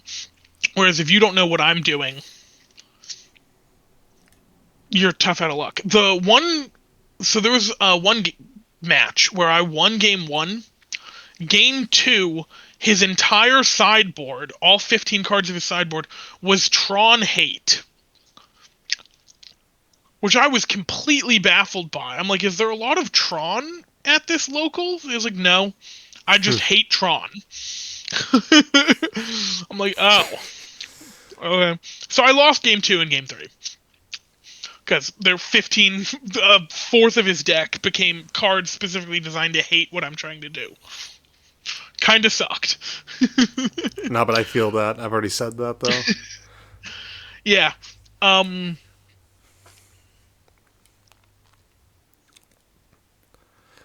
So So that was. Um. Sorry. So in modern, I play mono blue Tron. Um. So I also have more than just the one um Pauper deck. I have two other Pauper decks. I made a Rakdos Reanimator Pauper list, and I made a is it counter burn deck for Pauper, where the whole counter burn deck runs Thermo Alchemist, and the whole goal of the deck is to just play enough spells because Thermo Alchemist is Defender 0/3 2 mana. Tap this card, deal 1 damage to each opponent. Whenever you cast an instant or sorcery spell, untap him. So the whole goal is I just play burns and counter spells on my opponent, and I just tap Thermo Alchemist to keep doing 1 damage to them each time I do it, and I just kill them that way. Like that's the whole goal of the deck. It's not great. Hasn't won me any Pauper events, unlike my mono blue Pauper control deck. Or my Rakdos Reanimator deck. My Rakdos Reanimator deck I think is sweet. It's done really well for me. Um but yeah, so I have 3 Pauper decks. I also have 2 Oathbreaker decks. And Oathbreaker's a fun format. Oathbreaker's like faster commander. 60 cards singleton, but your commander has to be a planeswalker, and you have to have this thing called a signature spell, which is a spell that's in the command zone that you can only cast while you control your planeswalker. I may have to try that. That sounds fun, actually. Oh, it's a ton of fun. I have 2 Oathbreaker decks. I have one that I call Chandra's Elementary School because it is young Chandra. Chandra Novice Pyromancer is my commander, if you want to call it that. And the entire deck is elementals, and the signature spell is Molten Birth, which makes elementals. So I called it Elementary School. Yeah, You know, I thought it very was cute. bit of a pun, bit of a punny Uh name. huh. Yeah, I think the deck's great, and I think it's a ton of fun. And then the other deck I made is Gaedrone Dihada, Oath of the Storm, because it's Oathbreaker is the name of it, and it was my attempt at making a Grixis Storm deck in Oathbreaker. Um, I will say this: I get targeted out of the game every time I play Gaedrone Dihada because she has a -3 of gain control of target creature or planeswalker until end of turn. Untap it and put a corruption counter on it. It gains haste until end of turn. And then my signature spell is Deadly Dispute. So what I would do is I would keep gaining control of my opponent's stuff, using it to attack them, and then immediately sacking it to my Deadly Dispute to draw me a card, draw me 2 cards, and make a treasure. And people were not a fan of me doing that to them. Gee, I wonder why. I wonder why. Yeah, no, I can't blame them. So I have 3 Oathbreaker decks. Um, two Oathbreaker decks, 3 Pauper decks, 1 Modern deck.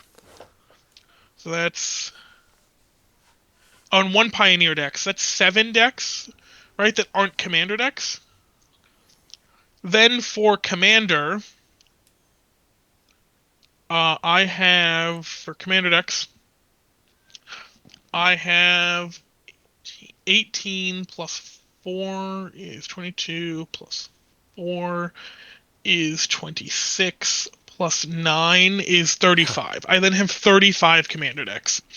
Wait, total or not including the? Oh no, wait. This has to be because you mentioned it was 35 plus the other 3 you had on whatchamacallit. Yeah, so that's not. Yeah, that's 30. Yeah, I plus the other 3 because I didn't have all of them move over to Moxfield. So the total number of decks I have is 35 Commander decks and then 7 non-Commander decks.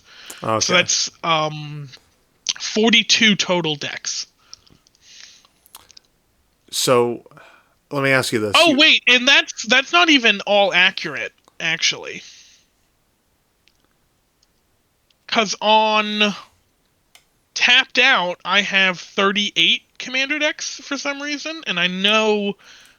Oh, that's why.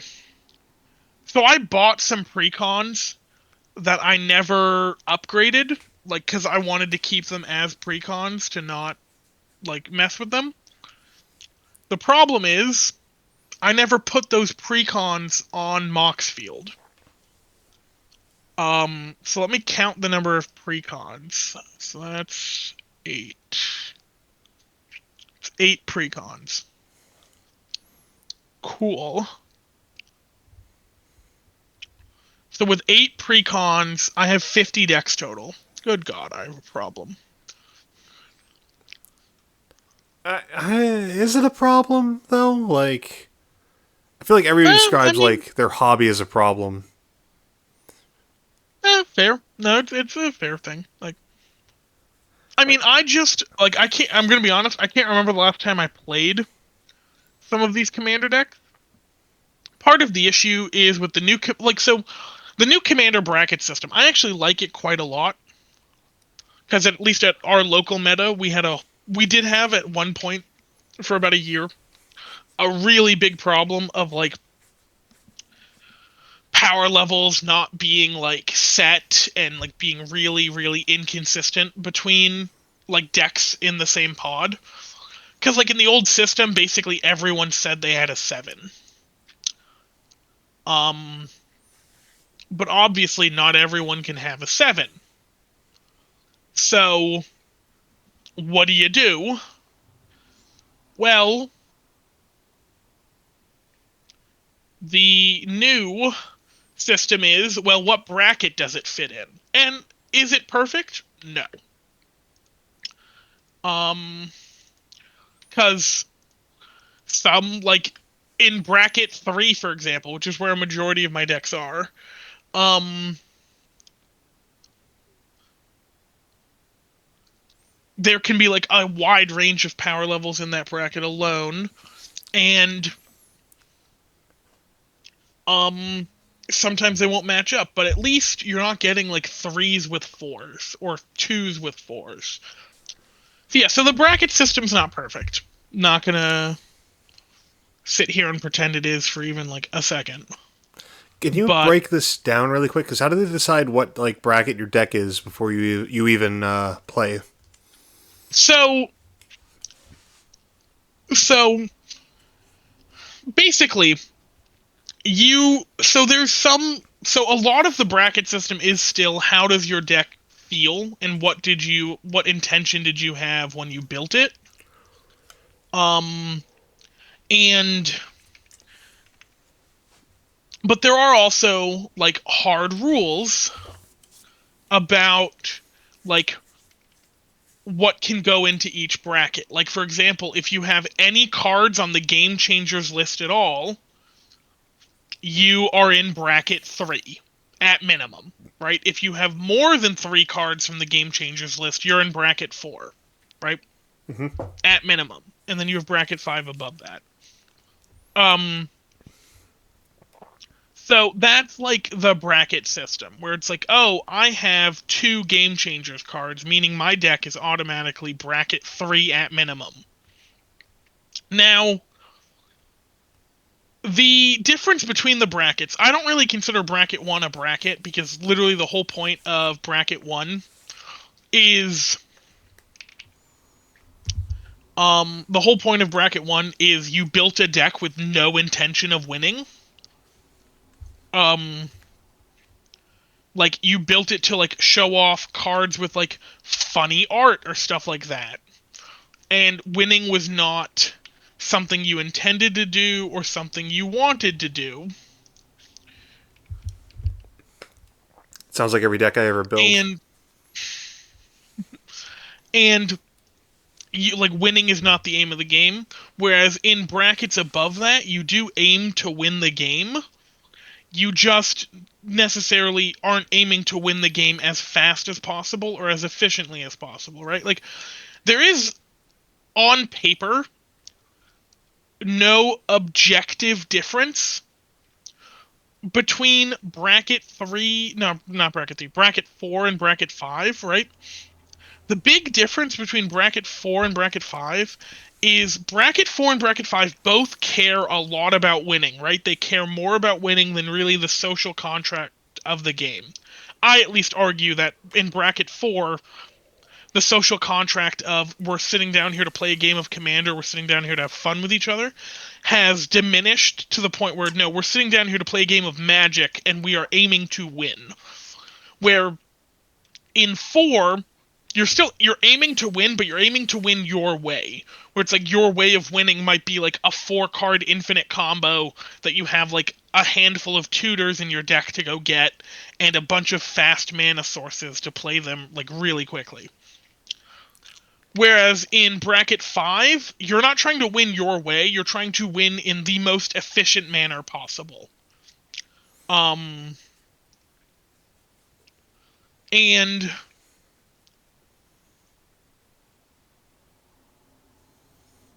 to me, like, that's the difference between those, if that makes any sense. Like in 5 you're trying to win, in 4 you're trying to win but win your way, essentially. Right. um So if I'm in the lower brackets, is it frowned upon for me to show up in like a flavor adjacent costume? Like, what if I just no, well, even if you're in the higher brackets, it's not frowned upon for you to show up in a flavor adjacent costume. The thing is, a lot of the times if you're making like a bracket 4 deck, you're removing a lot of flavor from your deck in the sake of actual like usability. If that makes sense, where like you're not running cards that are good, you're instead running cards that actually, sorry, where you're running cards that are good instead of cards that fit the flavor of like what your deck is trying to do, right? if that makes sense. So, yeah, so like bracket 2 is supposed to be the power level of your average precon. Um like, so if you buy a pre-constructed deck, those are meant to be, if you don't upgrade them or touch them at all, a bracket 2 deck. Like, that's at least what WOTC says. I believe, don't quote me on this, I'll have to like look at their things that they've put out and stuff, but I believe they've said that even if a deck has a game changer in it, like a precon has a card from the game changer list, it is still considered a bracket 2 deck. Right. Um I mean, I think one card from that list, it's not going to be end of the world. It's when you get up into 2 or 3, then you know. Because, like, what, 1 of 99? Odds are. well, you'd argue that 1 of 99 doesn't make a huge difference, but a lot of those cards that are called game changers are called that because playing them changes the outcome of a game. I mean, I figured, but Um, I mean, on paper, and any one card could do that, though, right? well, on paper, any one card could do that, but like an example of a card that's a game changer, right, is Cyclonic Rift All is a right. game changer, right? Yeah. Cyclonic Rift like has literally the card itself has won me a game, has won me games of Commander. Even though the card outright doesn't do anything to win you a game, it is a one-sided board wipe or it's an asymmetrical board wipe where everyone else's board gets wiped except for yours, and you can play it at instant speed. So the turn right before yours, you can Cyclonic Rift and then use that turn where no one has anything out and you have all this other stuff out to win the game, right? Or you're about to lose the game, right? You Cyclonic Rift to like stop that. Then while everyone else is rebuilding, because you don't have to rebuild. You just have so many turns where no one can mess or do anything to you that you just pull ahead and do, like, you gain so much advantage. I That's mean, like, so like, yeah.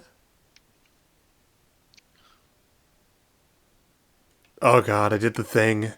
I told myself I wasn't going what's to do the that. thing? I talked at the same time as you about 5 times in a row. It All happens. right, It's fine. you go, you go. Um, I'm sure you have more to say. but yeah, so like that, to me at least, the whole reason these cards are called game changers, where it's like, there are games I would not have run without Cyclonic Rift in the deck, and I feel putting decks that have Cyclonic Rift in their, like, cards of that power level in their own category is a good thing. I hope WOTC doesn't print like precons that have game changers in them that are now in bracket 2, because that's where WOTC says precons go. Because it's like, if the average precon doesn't have a game changer in it, I feel that if a precon is printed with a game changer, it should be elevated to the higher brackets because of that. Because it can basically use that game changer to change the outcome of a game. I can agree with Hence that. the name of game changer. I see the logic there. Obviously, the precon, it's optimized to a certain level. If you add a Well, card like that, actually, precons are really not optimized. That's actually typically the biggest problem with precons. Is a lot of the times WotC, when they make a precon, wants to do like 4 different things with the precon. And those 4 different things might work well with each other, but it oftentimes is not as strong as just focusing really hard on 1 or 2 things. Like this YouTuber, Salborius Snail, I can't, he's a phenomenal salubrious snail. Sorry. He's a phenomenal, I at least really enjoy his content. I really enjoy listening to it. Do I agree with everything he's ever said? No. No, I genuinely don't. Um but uh I do agree with like some stuff that he says, and also he, at least to me at least, when he presents his ideas and stuff like that, um he doesn't like present them in such a way that makes sorry, he doesn't present them in such a way that like makes you feel like an idiot for disagreeing with him. He like presents his opinion, and he's basically like, this is my opinion, and if you differ, you differ, right? And I guess, and that's at least the vibe I get from him. Maybe if I talked to him in person, he'd call me an idiot for disagreeing with his opinion, but like, I don't feel like an idiot for disagreeing with his opinion, right? And he doesn't make me feel like an idiot for disagreeing with his opinion. But like, for example, he reviewed the Esper zombie precon, right? mm-hmm. Which had your commander Temet, Noctimon's Will, who cared about drawing a lot of cards and having a big board of zombies. And there were 3 sub-themes on top of what the commander is doing in the deck. There was token aggro, there was a graveyard sub-theme, and there was a self-discard sub-theme. Now, the self-discard sub-theme and the graveyard sub-theme go hand in hand really well together. Because it's like, oh, if you're going to be discarding cards to get a bonus effect, don't you want to be able to play those cards from your graveyard or stuff like that? Like, those work really well. The token aggro and swarming the board with zombies worked really, really well together because you could just make those tokens zombies. So you're both doing token aggro and zombie swarm at the same time. So like those two sub themes like shook hands and worked really, really well together. The problem came when you're trying to get zombie swarming and like graveyard recursion to work together. Yeah, some zombies have recursion abilities and the ability to come back from the dead, but not all zombies in Magic do. So a lot of the zombie swarm cards didn't always fit with the graveyard theme, and a lot of the graveyard cards weren't zombies all that often, so they didn't fit with the zombie theme. So you would sometimes get like hands of cards where you have like two pieces of like one engine, your like graveyard engine, and you have two pieces of your zombie engine, and both of those are 4-card engines, but you just don't have enough of the engines to actually make them work because your hand is cluttered with other non-engine stuff that belongs to a different engine, right? Mm-hmm. Um he made a deck a while ago. And so it's for members only or on his Patreon only, but he's referenced in other videos, which it's like the worst EDH deck he's ever made, which is about the where he basically made a super focused deck around the card Skeleton Ship, which was a 5-mana legendary creature, 0/3. If at any time you control no islands, sacrifice Skeleton Ship, and you can tap it to put a 1/1 counter on target creature. Skeleton Ship's a really, really bad card. It was printed back during the time period where creatures weren't allowed to be good, and he basically built the whole deck around the proliferate theme, right? Right. Everything was proliferate. But he wanted to pick bad proliferate cards. So that's a super focused deck that does only one thing, but it does that one thing pretty badly. Pretty poorly. He then thought, well, a lot of precons are pretty bad because they try to focus on doing too many things. What if I made a deck that focused on doing as many things as possible? And I'm trying to remember I'm gonna scroll to the end of the near the end of the video to get the full list of sub themes. Yeah, he ended up putting 8 sub themes into this deck: counters, artifacts, tapping and untapping, liquimetal, populate, graveyard, constructs, and aristocrats. 8 sub themes, which is double the number of sub themes that a precon typically has. A precon will typically have 4 to 5 sub themes sometimes. Um, the better precons tend to be the ones that have like 4 sub themes that all work really, really well with each other, and the worst precons tend to be ones that have 4 sub themes that don't work well with each other at all. Um, right? His way of going about making this deck work and actually making it a good and like viable deck was basically making it that every card in the deck fits 2 to 3 of the sub themes, so that you don't you don't ever end up with like a completely clogged hand of like non-engine like of engine pieces, but they all go to different engines, right? Mm-hmm. That's at least how he went about making it work. And so it's like it's a like very funny way of building a deck, and it's a really, really funny idea, and I really, really like it. I don't know what bracket that would be in. I believe he's running a few game changers, so it's going to be bracket 3 minimum. But granted, it's meant to be more powerful than your average precon, so it shouldn't be in bracket 2, right? By Right. like definition. Right. Um, but like I have a deck that when I built it, this card wasn't on the game changer list, or maybe it was. Game changer, like the bracket system wasn't a thing yet when I built this deck. It was my attempt at building a. So I bought the Stella Lee wild card precon. I love her because I love Storm. Storm was the first deck I ever played in Modern. I ended up scrapping Storm when Scalding Tarn got to like $200 a copy, and I had 4 copies in there, and I'm like, damn, that's $800. I sold them. So yeah, I turned $200 because I paid $50 per copy when I made that deck to $800. $600 profit. Woohoo! Now I wish I had the Scalding Tarns, even though they're a lot cheaper than $200 right now, so I could buy them again. But I just don't feel like buying them again.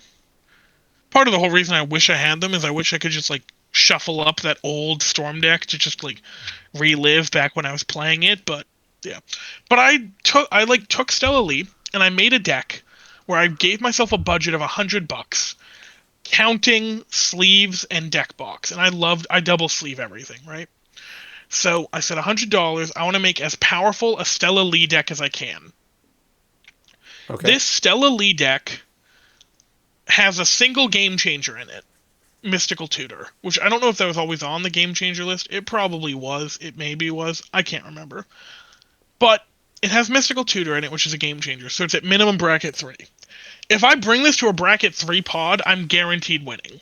It's that strong. Sorry, back up Okay? for 1 second. I thought okay, so bracket 2 is the precon tier, right? Precon But tier, yeah. you were Average saying precon power level. you were saying if Bracket you 3 bracket 3 is called the upgraded precon tier, where you've put 3 game changers maximum into it, but the social construct of commander still exists for the most part. right. So like you're still here to like play with friends and enjoy yourself. You're not here to win, and where winning is the only thing that matters. The social Yeah. construct of the game still So matters. this is where I'm getting hung up though, is that you said if you build a deck from scratch for tier 2, you can have one of the game changers in it, but if you bring a No. precon, I wasn't saying if you build a deck from scratch for bracket 2, you can't have any. I was saying if oh, Wizards puts a single game changer in it, I feel it should be in bracket 3. But WOTC, I okay. believe, has already said if they put a game changer in a precon, it's still bracket 2 because it's a precon. Okay, that's on me. I misunderstood that entirely. I Yeah, I apologize. might have worded it poorly, but that's what I meant, and I do apologize to anyone I may have misled or misconstrued earlier. Um, no, so like this deck, if I bring it to a bracket 3 pod, I'm guaranteed winning the deck. Like most bracket 3s are not able to deal with what this deck will deal, nor deal with it as quickly as what this deck will deal. On average, this deck wins turn 4 with an infinite combo. Turn 4 of Commander, by the way. Would you like to get into the combo? I was I debating. mean, Sorry. yeah, well, I can get into the combo. So the combo is I have Stella Lee wildcard. She's in the command zone. She goes infinite with a ham sandwich. But here's the infinite combo, right? I turn 1 play hopefully a ramp spell. Some like a Soul Ring, I think, is the only 1 mana ramp spell I have in the deck. But if I don't play a Soul Ring, turn 2, I hopefully play a ramp artifact, right? Like either an Arcane Signet, a Felwar Stone, an Izzet Signet, a Mind Stone, a Noble's Purse, a Sky Diamond, a Star Compass, or a Talisman of Creativity, right? Or if I drew Soul Ring turn 2, I play Soul Ring, right? Like I play one of my ramp artifacts turn 2. Right. Turn 3, when I have 4 mana available, I hopefully play something that makes treasure, right? So it's Right. turn 3, and I've played one of my ramp artifacts, which I have 9 of in the deck, which means statistically I have a very high chance of having one of those within the first 3 turns of the game, right? So I play a Pirate's Pillage, right? Which is, as initial cost to cast a spell, discard a card, draw 2 cards, create 2 treasure tokens, right? Mm-hmm. Or I play a Seize the Spoils, 3 mana, as initial cost to cast a spell, discard a card, draw 2 cards, create a treasure token. Or I play a Strike It Rich, 1 red mana, create a treasure token, or flashback 3 red mana, create a treasure token. Or I play a, let's go to my instance, big score, 4 mana, as additional cost to cast a spell, discard a card. Draw 2 cards, create 2 treasure tokens. Or I play you get the picture, right? Draw cards, make treasure tokens that let me bank my mana, right? Right. Then the rest of the deck is basically tutors, okay? Mm-hmm. So I then on turn 4, I have 4 lands, 1 mana from my mana generating artifact, right? Because let's say it's not a Soul Ring, because statistically Soul Ring's less likely of instead of just 1 additional mana.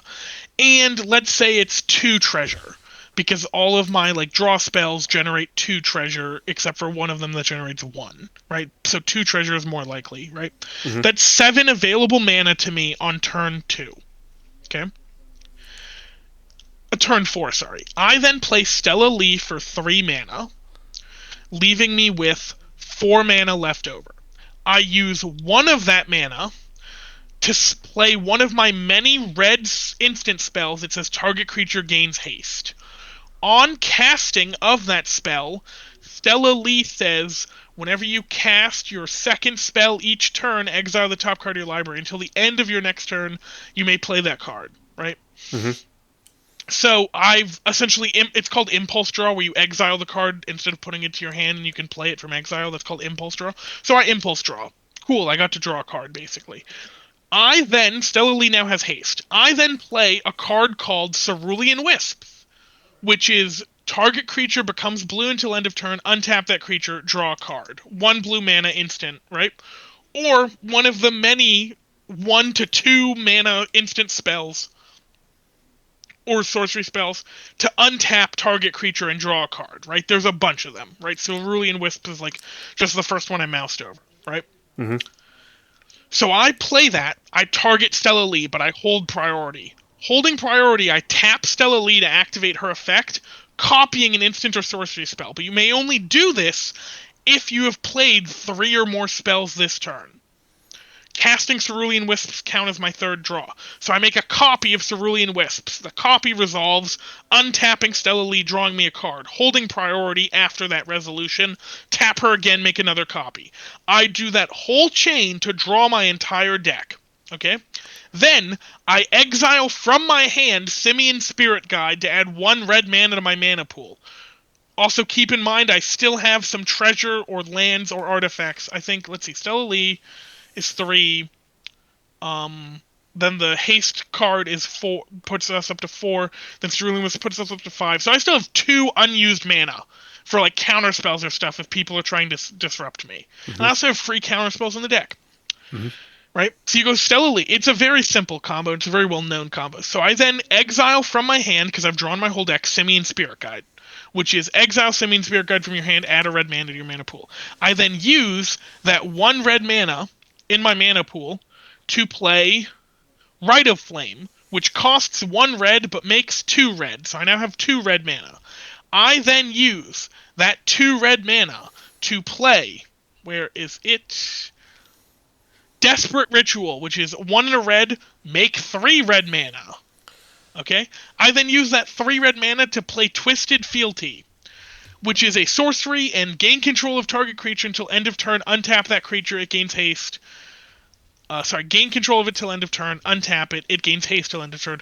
Create a Wicked Roll token attached to up to 1 target creature. Okay? Okay. If you control another roll on that creature, put that roll into the graveyard and give it this roll. When this roll that you're creating, the Wicked Roll, is put into the graveyard, each opponent loses 1 life, right? I Mm-hmm. use my 3 red mana to cast Twisted Fealty. Okay? Hold priority. Tap Stella Lee, targeting Twisted Fealty. Make a copy of Twisted Fealty. Twisted Fealty will target Stella Lee, untapping her, putting a Wicked Roll on her. I then tap her in response, making another copy of Twisted Fealty. That Twisted Fealty will then resolve, untapping Stella Lee again, putting a Wicked Roll on her. The old Wicked Roll will fall off, each opponent loses 1 life, and I just do that little stack dance until everyone's lost every single life point. I'm sure they really like that. Oh! I only bring it out in bracket 4 games, and in bracket 4 games, people know to expect shenanigans like this. Okay? Like, Shenanigans. here's the thing, Stella Lee is a CEDH commander. Like, people are running her in CEDH, which is, CEDH is another word for bracket 5. Yeah. The difference is, I cut, like, some of the most expensive cards people were running in, like, I basically took a competitive, like, the bracket 5 version of Stella Lee, which is very expensive. Let me... let me look at a CEDH Stella Lee deck. Okay, your CEDH Stella Lee deck will put you back about 3 grand. Okay, Hmm. I took that 3 grand deck list and basically went, how can I make this for as cheaply as possible? And the answer I got was the Stella Lee deck I make. Um, the Stella Lee deck I made. Like, would I love to run a Final Fortune in the deck? Final Fortune is a 2 red mana instant. Take another turn after this one, but at the end of that turn you lose the game, right? Yeah. I'd love to run a Final Fortune in the deck, but Final Fortune's like $20. And when I was building the deck with a $100 limit, Final Fortune didn't make the cut because it was $20 to only let me take an extra turn. But if I like lose, like if I can't win on that extra turn, I just lose. No, thank you, right? Also, you're running in the CDH version 0 mana artifacts that like ramp you ahead. Like Hmm. you're running Chrome Mox, which is 100 plus bucks. You're running Lotus Petal, which is like 30 something. You're running Black Mox Amber. Lotus. Well, Black Lotus is banned in Commander, so Oh, well, that joke didn't really work. yeah. But Oh. you're running like some really expensive artifacts. They're like a couple $100 each. My entire deck when I built it, including deck box, and I bought a satin tower for my deck box, which was like $20 at my local game store, and I Hmm. like went off of their prices for that stuff. And I bought Dragon Shield outer sleeves, which were 15 at my local game store, and I bought Dragon Shield inner sleeves, sealables, which were 10. So that's 20.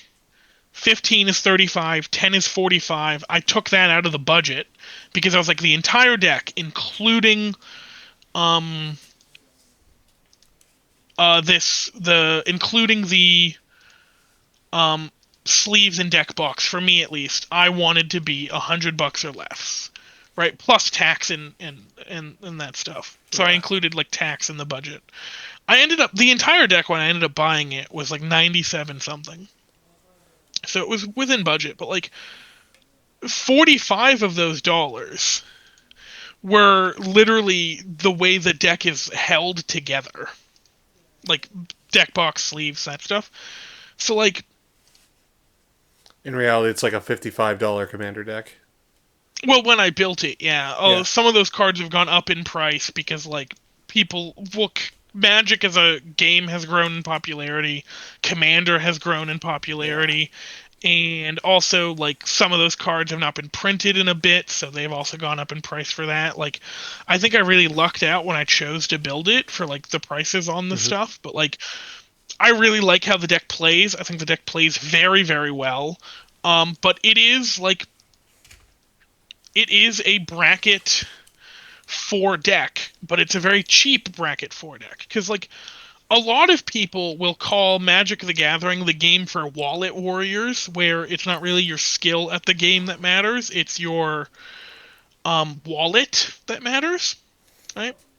Yeah. And while there is in my opinion, there is a certain truth to that saying, because the more powerful cards tend to just be more expensive. Um, there is like there is also like there is still skill involved. Like I don't know if someone would have been able to build the same like Stella Lee deck on the same like budget at the same time as I can. And there are probably people that could have built an even better one than what I accomplished, right? I'm not saying I made the best budget Stella Lee deck possible, right? Because there's probably like a bunch of budget cards I've never heard of that like do what I want to do a lot better than the stuff I ended up picking and stuff. But a um I took a budget. I took a CDH list and I made it budget, right? And I basically knocked it down a bracket where I went, oh, this is normally a bracket 5 deck. I'm Hmm. going to call it bracket 4.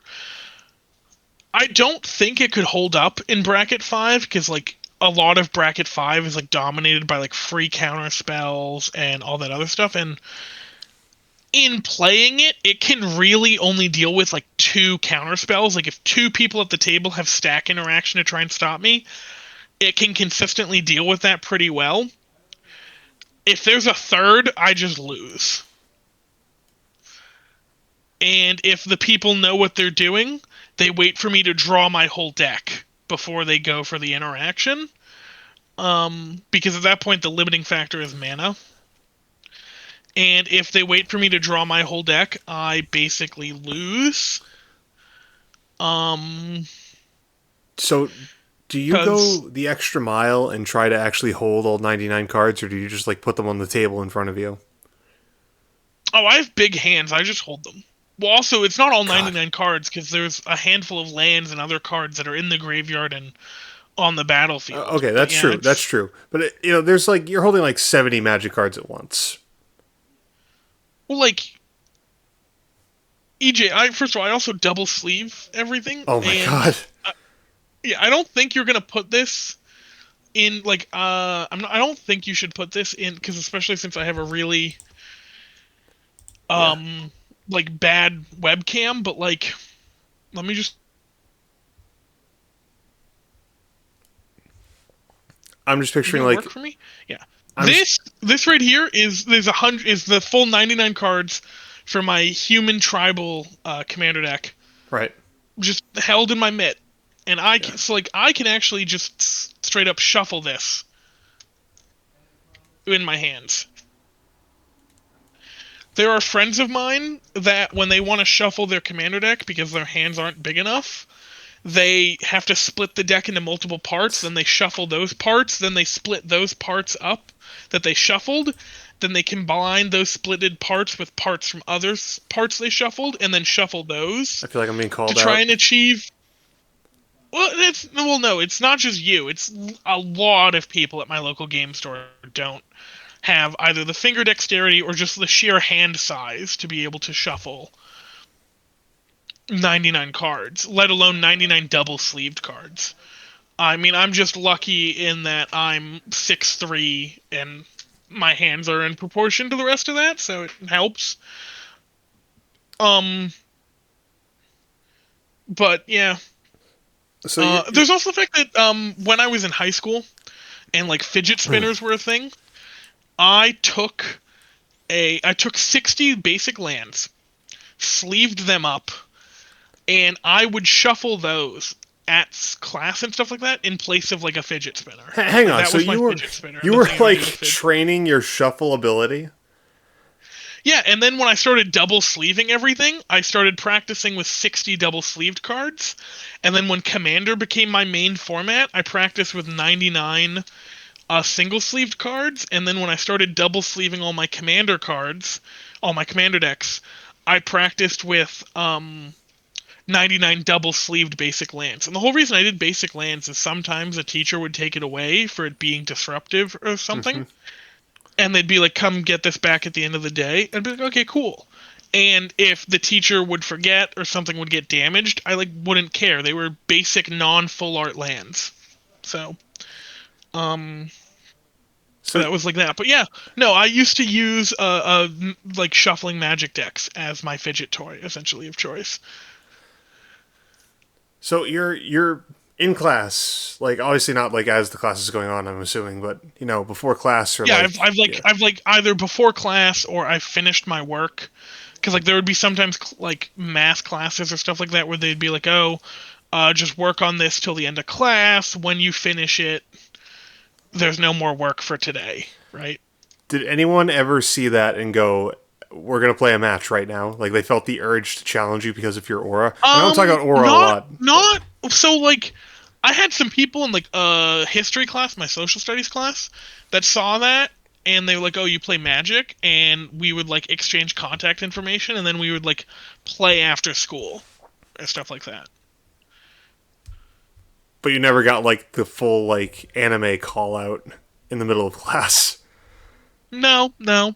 Aw. It would be like, oh, you play Magic? That's pretty cool. Like, yeah. Maybe I'm just a massive weeb, but I've always kind of wanted that to happen to me, where I get called out in public, and it's like we're gonna have the match to decide everything. Yeah. I don't know. Am I a total like? I'm just too much of a weeb. I need to like go touch grass more.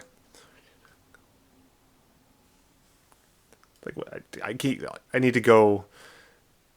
I don't know. Where do you go to touch more grass? No idea. You need to like go to a sod company or something.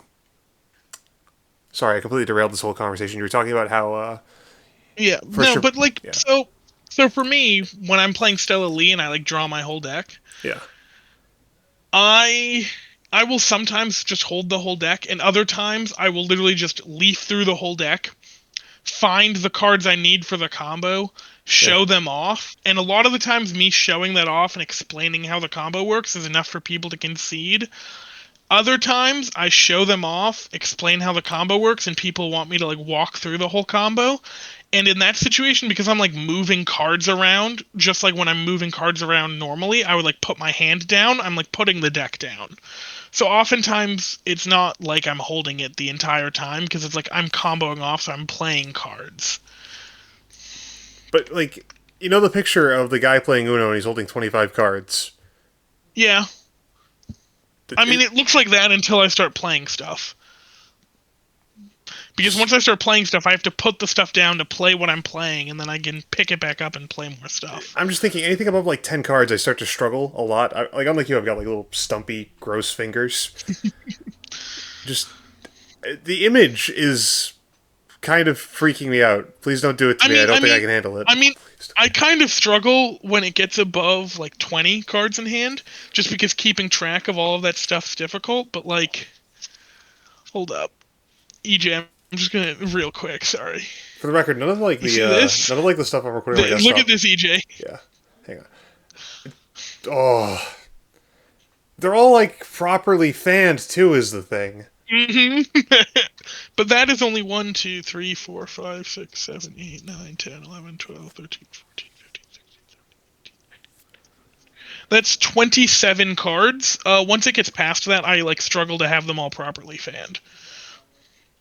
Sorry, I know you just mentioned how like you don't want me to like reveal anything about your room in the podcast, but can I ask one question about it? I swear it's not super Yeah, invasive. sure. What's the question? What's up with the can of WD-40 on the shelf?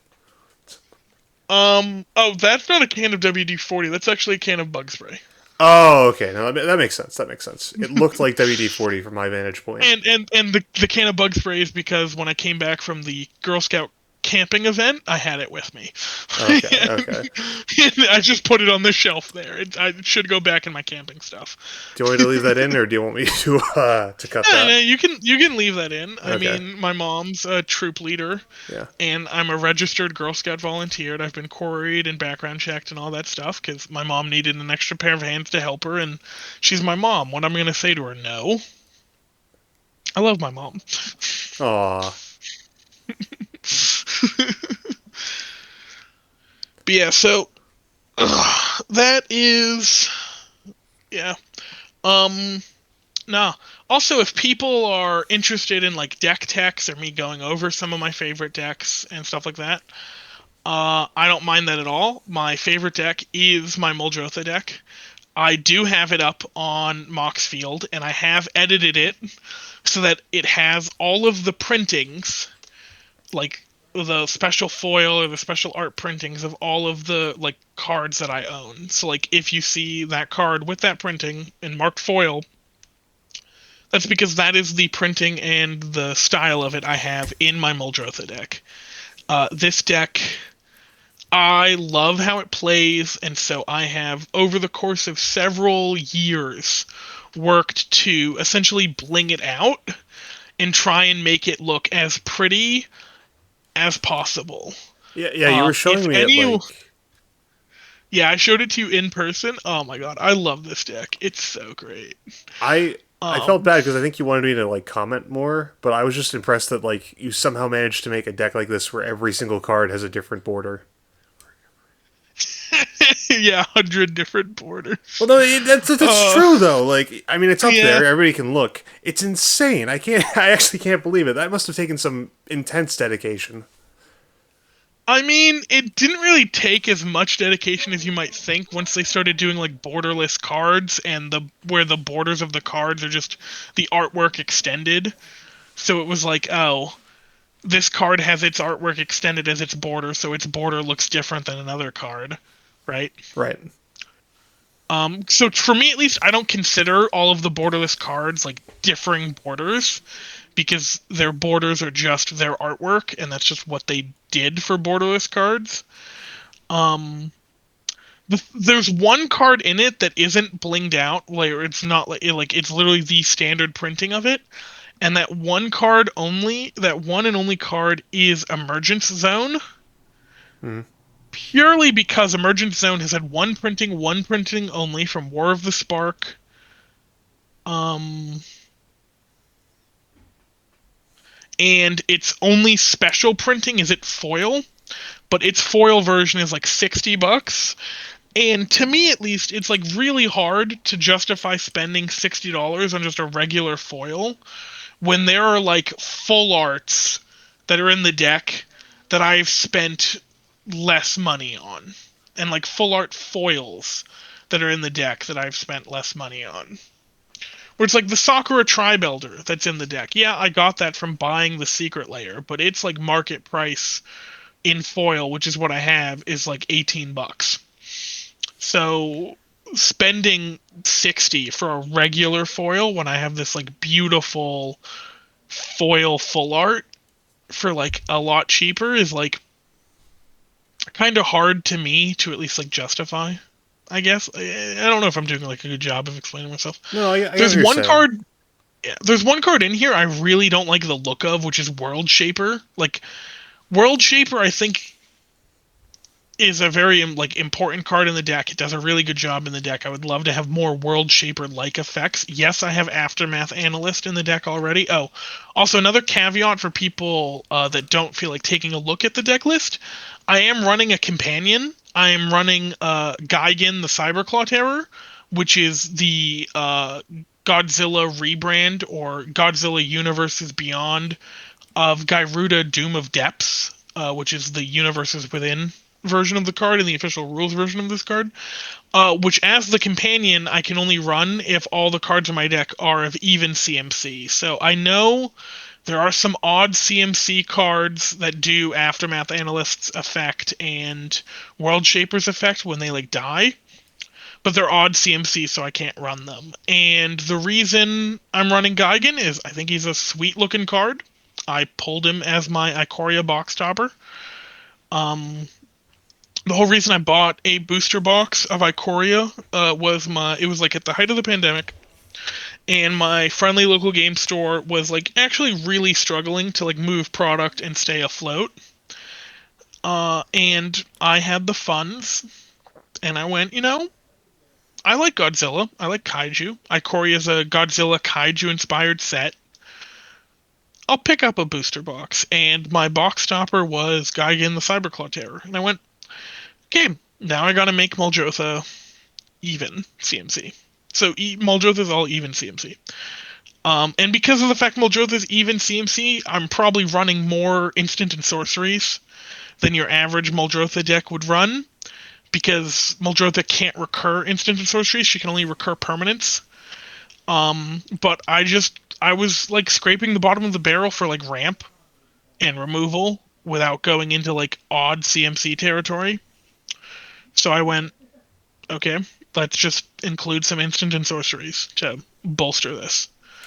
Um, I do really love how the deck plays. I absolutely love her. I love Muldrotha. Like, I love her so much. Oh, Is it the effect, the yeah. art, the lore, everything? I would say it's mainly the effect. I do love. Well, I'm gonna be honest. I think I fell in love with her at first when I went to the because she was originally printed in Dominaria for the 25th anniversary. When she was printed in Dominaria, I went to a Dominaria pre-release, and I opened a regular version of her foil in my Dominaria pre-release, and her original flavor text, I first of all think is phenomenal. Personally, it is my child grew from rot and ruin, yet she bloomed, which is Multani. And Muldrotha is an elemental that, if I'm remembering the lore correctly, grew from the swamps of the Urborg, which is the tomb of Yawgmoth. And so, like, she is like a melding of the vile, evil energies of Yawgmoth and the like that death and that evilness, but also the like life of the Yavi Maya, because Multani is the avatar of the Yavi Maya, and the Yavi Maya is like all of the forests and the woodlands and just literally natural life of Dominaria, and Muldrotha is the child of Multani, so she's basically like a melding of like this rot and corruption and life, and she is just blooming and amazing and perfect. And so, like, opening her in that pre-release was sweet, and it was awesome. It was a ton of fun, and the fact that she just recurs stuff from the graveyard, like, I think she's where. No, because I had Bruna the Fading Light as a mono white Angel tribal deck, where Bruna the Fading Light's my commander, and she on cast has a cast trigger to revive a human or an angel from your graveyard to the battlefield. I think that was the first like graveyard like big sub theme deck I ever made, and I think that's where I like first fell in love with like the graveyard. Um, but like Muldrotha is like why I love the graveyard number two Electric Boogaloo, or like Muldrotha is like why I love the graveyard on crack, essentially. Um, and so it's just sweet. Like it's Okay. and her like flavor text was great when she was printed, and then I do have the shattered foil version of her, which is sorry, fracture foil. Like that's the version of her I have as my commander, and it's a very pretty card. Very, very pretty. I love it. But yeah, I don't know, like it's just like it's awesome to me where it's like, oh, I have a fetch land, I crack that fetch land to grab a land from my deck, and then next turn, I'm gonna play that fetch land from my graveyard. Wait, what? Yeah, no, Muldrotha, she lets me play lands from my graveyard. I'm playing the fetch land from my graveyard as my land for turn. So Hmm. I'm gonna crack this fetch land to get a card from my deck. It's a land. Would you look at that? Um, and there's the fact that like you can mill your deck for a lot cheaper mana wise than you can like draw your whole deck. And with Muldrotha, milling is basically drawing. So you can like draw your deck like super efficiently, and I love drawing cards, and this is basically drawing cards. Um yeah. Oh, back to the World Shaper I never finished. Like the World Shaper art I have is the Secret Layer World Shaper art, because we don't really have any other like alternate arts of World Shaper, so I could have just done like a regular foil, which is what I had before I bought the Secret Layer. And I'm not a huge fan of the art on the World Shaper Secret Layer, and I'm not a huge fan of how hard it is to read the text on the World Shaper Secret Layer. I'm of the opinion that permanence on the battlefield should be as clear and easy to read as possible. So I'm not a huge fan of textless permanence, and I'm not a fan of like cards that have like a really weird, hard to read font, or they have like the font like go off and like do a weird thing like the World Shaper one does. Like I personally feel, just for clarity of information, because this game can get kind of complicated, that permanents on the battlefield should clearly and effectively communicate what they do at all times. I don't mind textless instant and sorceries because like they do their thing and then they go away, right? With a caveat. I hated textless cryptic command purely due to the fact that the first time I encountered cryptic command was against someone when I was playing um modern, and I wasn't even playing modern storm. Like my decks had just rotated from standard. This is when I was like a standard player in 8th grade, and I didn't realize it like just rotated, and I go rotation stupid after 4 years of dealing with it because I started in 4th grade. Um, and I like switched to modern, but I was using my standard decks that had rotated, so they just weren't really keeping up. And someone cryptic commanded me twice with the textless cryptic command. For those of you that don't know, cryptic command is a 1/3 blue, so 1 blue. Choose two. Counter target spell, return target permanent to its owner's hand, tap all creatures your opponents control, draw a card.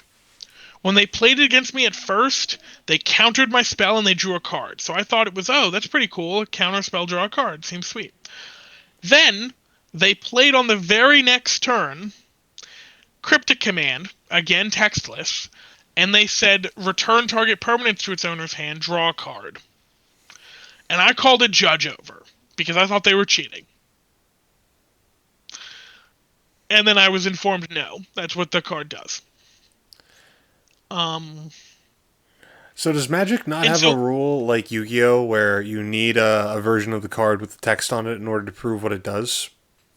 no, they Hmm. don't, or at least they didn't at this event. I have so in my Muldrotha deck, I have two non-English cards. One of them is um Jace, Wielder of Mysteries. I have the anime art version of him from War of the Spark, so he's in Japanese.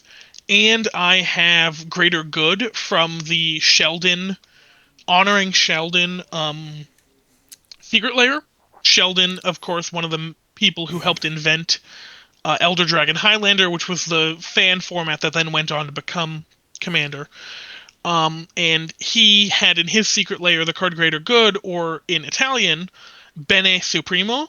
Probably butchering the pronunciation of that. I have no idea how to speak Italian, and I do greatly apologize if that pronunciation offended or hurt anyone. But he was of Italian ancestry, and whenever he would play the card Greater Good, he would call it by its Italian name, or he would even just play an Italian version of it. Um,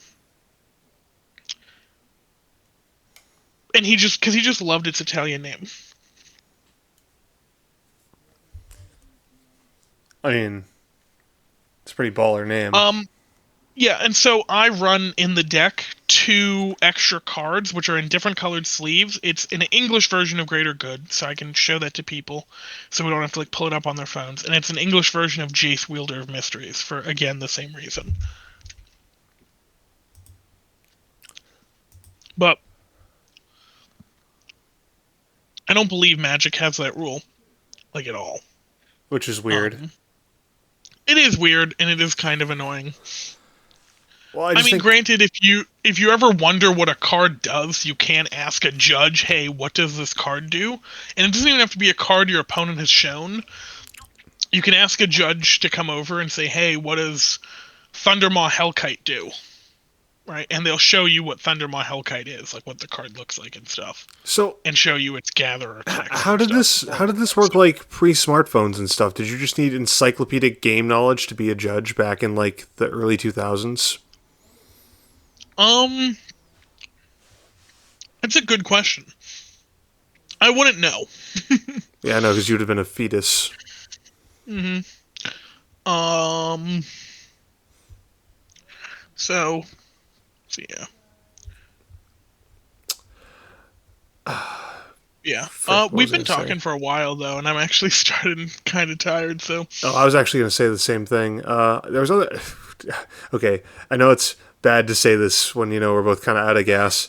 How much of this show was Oko?